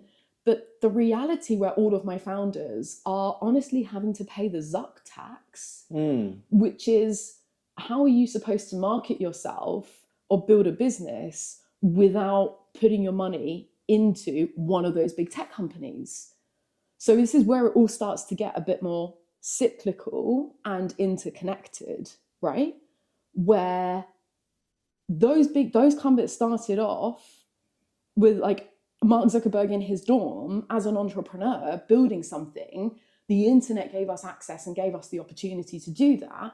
It's now, to your point, VC enabled, got so big, these giants, that now it's a tax on these entrepreneurs to have to pay. You know, where are you going to get, like, again, with bringing in the marketing side of things as well, you go, every single startup, every single entrepreneur, zero judgment at all with this, zero judgment. Like, you go through the exact same steps. It's quite formulaic in terms of your sequence of marketing channels. And they are, when you're first starting out and you don't have any budget and you're doing things on a shoestring and you're maybe trying to get a bit of early validation, is your owned media channels, what's called owned media. So those are things like your own website, you maybe have a mailing list, your own social media, so that would be organic social. That's the long game. It doesn't really get you anywhere. Like, unless, again, you're so insanely lucky and you have a viral moment or something, but it's like, your chances are so slim, like, let's be real. So it doesn't really do much. It doesn't really give you enough statistical significance in the testing. It doesn't move the needle unless, as soon as you have some sort of cash, whether it's your own savings or some sort of funding, the first place you put that then immediately is into performance marketing. And who are they? Are the big tech companies. So it's either going to be in Meta for your paid social, or it's going to be Google PPC. So though it's just like it's a dirty game, and this is where I'm saying I haven't fully clarified the thinking around that or the conclusion, but it's an observation Yes. where they've got so big, they've just got too big, that now, unless you're paying the tax to these guys, how are you going to build your business? I love the concept of the Zuck tax. I had to I saw you write that down as I said it's it. so good. It's a talk I'm working on as well. I'm excited to hear it. Send it to me. I wanna see it. The problem with all of this is that it's not a rising tides lift all boats situation, because the money isn't funneling back around. Actually it's even worse than a Zuck tax, or it's even worse than a tax, because at least we get to enjoy the public transport and maybe the schools and the hospitals in tax in its traditional sense. But what actually is the tax that we're enjoying from having to pay these big tech companies who should, like, I guess, have more empathy? Like, they went up the same way in the same entrepreneurial journey. They're getting bigger and bigger and bigger, more and more profits, laying off more of their staff, increasing those profits, delivering their returns to the LPs. Where are these entrepreneurs left in the process? And this is why techno-feudalism is taking off as a concept. Exactly. Because if you realize that it's becoming basically a way of state, as opposed to just how business is done or legal. Well, I think if we acknowledge it, at least theoretically, get the collective choice, as technically still a democracy, of going, is this what we want? Yeah. Right? Which is not a luxury we've always had. But now, ironically, those same platforms give us the ability to talk to each other about these things and go, is this what we want?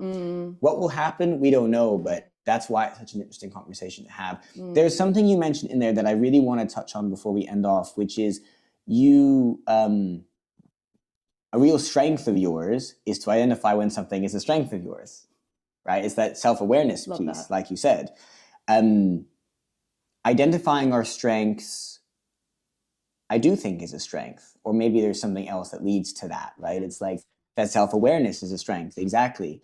And I know this is something you find really interesting, is like understanding our strengths and leaning into them and really utilizing the strengths we've got a great story on this. So what I really want to know is, how do we identify what our strengths are? Okay. And then secondly, build up the courage to lean into them. Okay. 7, you're asking me all of the best questions. Honestly, this is like a dream podcast. Love it. I have a fantastic answer for this, if I do say so myself. I'm excited. I'm ready. I could go down this path of like where you get positive reinforcement, feedback, praise, what feels good, blah, blah, blah, blah. Like, that is still true and obvious, but I've got something even better than that. There is an American research company called Gallup, and they were actually commissioned back in the 1950s to undertake this research piece for the American government, and it was in education. And it was around improving literacy rates of school children.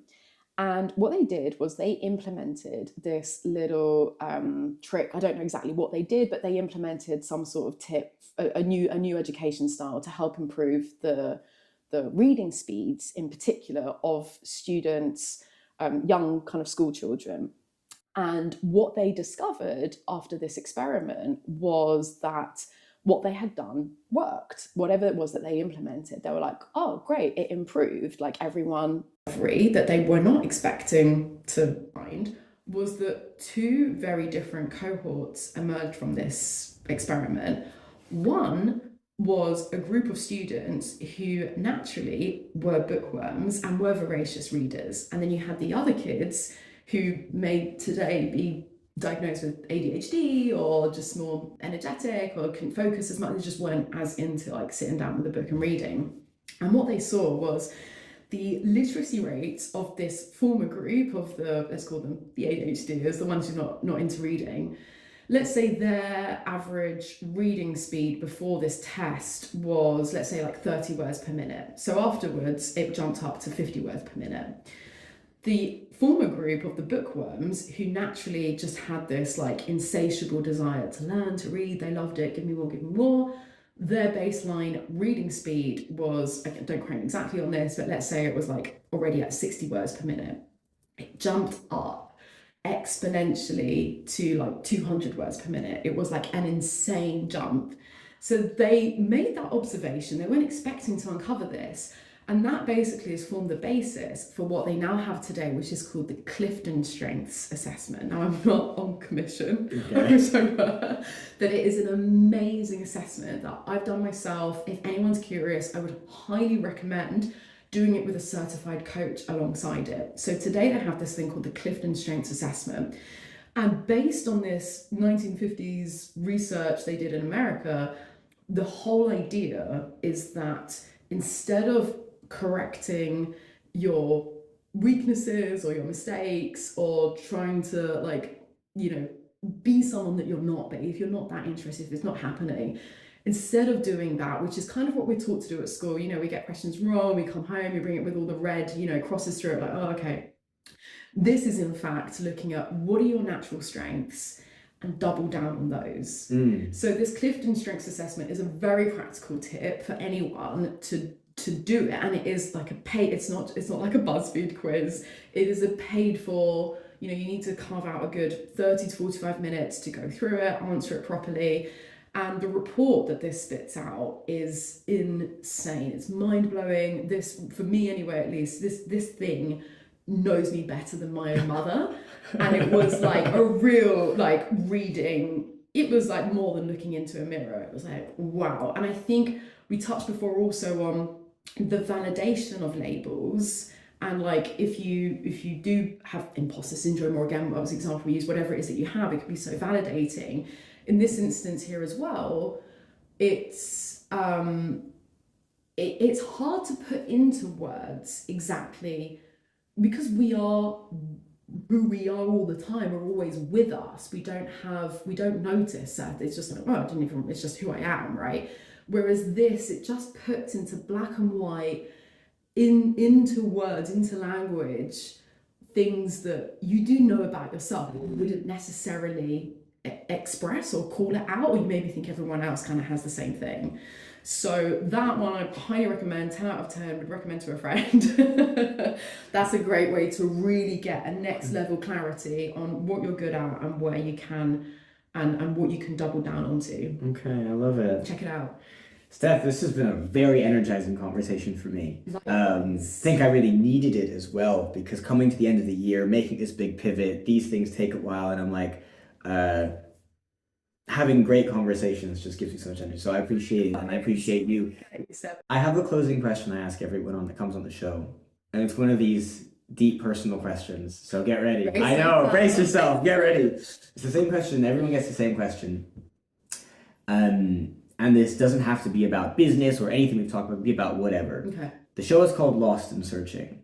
And Steph, I'd really love to know, what is the biggest question in your life that you are still searching for an answer to? That is a good, deep question. Honestly, I would have to say, I think it's around, honestly, like legacy, which is such a big word. And I don't think it's something that I'm gonna find out quickly. You mentioned before about spending a good few months figuring out, your next steps and what you're doing. I think we always rush to have answers, and we crave certainty, and we want to know. It's very uncomfortable to kind of be in this like, oh, I don't really know, I'm still trying to figure it out. And something as huge as legacy is, that isn't going to be a BuzzFeed like a question you're going to answer quickly. And I think that I've mentioned sort of my realizations and being so reflective and having high self-awareness. Like, as I've gotten older, there's more that I am learning about myself and my mission and my purpose, and it's a constant kind of evolution. And I think this is kind of a bit of a, dare I say, like cruelty of life in a sense, where I don't know if any of the listeners, like if you already know like what your legacy is, but it's kind of like the sad thing is I think it takes us time to figure out that answer, and then it's just like, hopefully we still have enough time when we figured that out to actually implement that and have the legacy. Yeah, I think that really resonates. There's a story I've been telling. I told in a talk I gave the other day, and this comes from a question that a guest a few weeks ago asked me that's totally reshaped my understanding of purpose and what purpose means to me. So we was talking a little bit about purpose and asked a question around it, and he said to me, he gave me a hypothetical. He threw it back to me as a question. He gave me a hypothetical of a man who goes through a timeline of his life. He goes, okay, well, this person's a boy between the ages of 0 and 20. In their school, they do really well at school. Their school isn't a great school. It's not in a great area. It doesn't get much money. They win some awards, some trophies for the school. It puts the school on the map. The school now has more money, and the kids there get a better education. Was his purpose to do that? When he's between the ages of 20 and 40, okay, he then goes on to build a business, makes lots of money, impacts thousands of customers, creates jobs, etc. Great. Was that his purpose? Okay, well, ages of 40 to 60, he gives back, charity, foundations, mentoring. Was that his purpose? 60 to 80, he's a grandparent, teaches everything he knows to a granddaughter. She goes on to smash a bunch of glass ceilings, be super successful long after he's passed. Was that his purpose? And when I outline it like this, it sounds like the conclusion is going to be all of that was his purpose. And talking about legacy, I wonder if that's similar. It's like sometimes we don't know. Our legacy might just be, and so the reason I bring this up is because purpose for me has become, I think it got sometimes confused with like your why is your purpose, or some companies would just change the word mission to the word purpose. And actually for me, different people might think differently, I've come to see purpose as my purpose as a person is to just be the me that is fulfilling the mission for the sake of a vision. The purpose is to just be. And therefore, my purpose is all of the above and lots more. My purpose is to be a tiny cog in this enormous wheel that is the world that is butterfly effect, affecting people that I will probably never meet or see. What if I gave like an office hour conversation to a founder once, and as a result, they said something to another founder, and they said something to another founder, and that founder went and raised a bunch of money. Did I help that founder raise a bunch of money that's like 3 or 4 levels removed? Arguably yes, arguably no.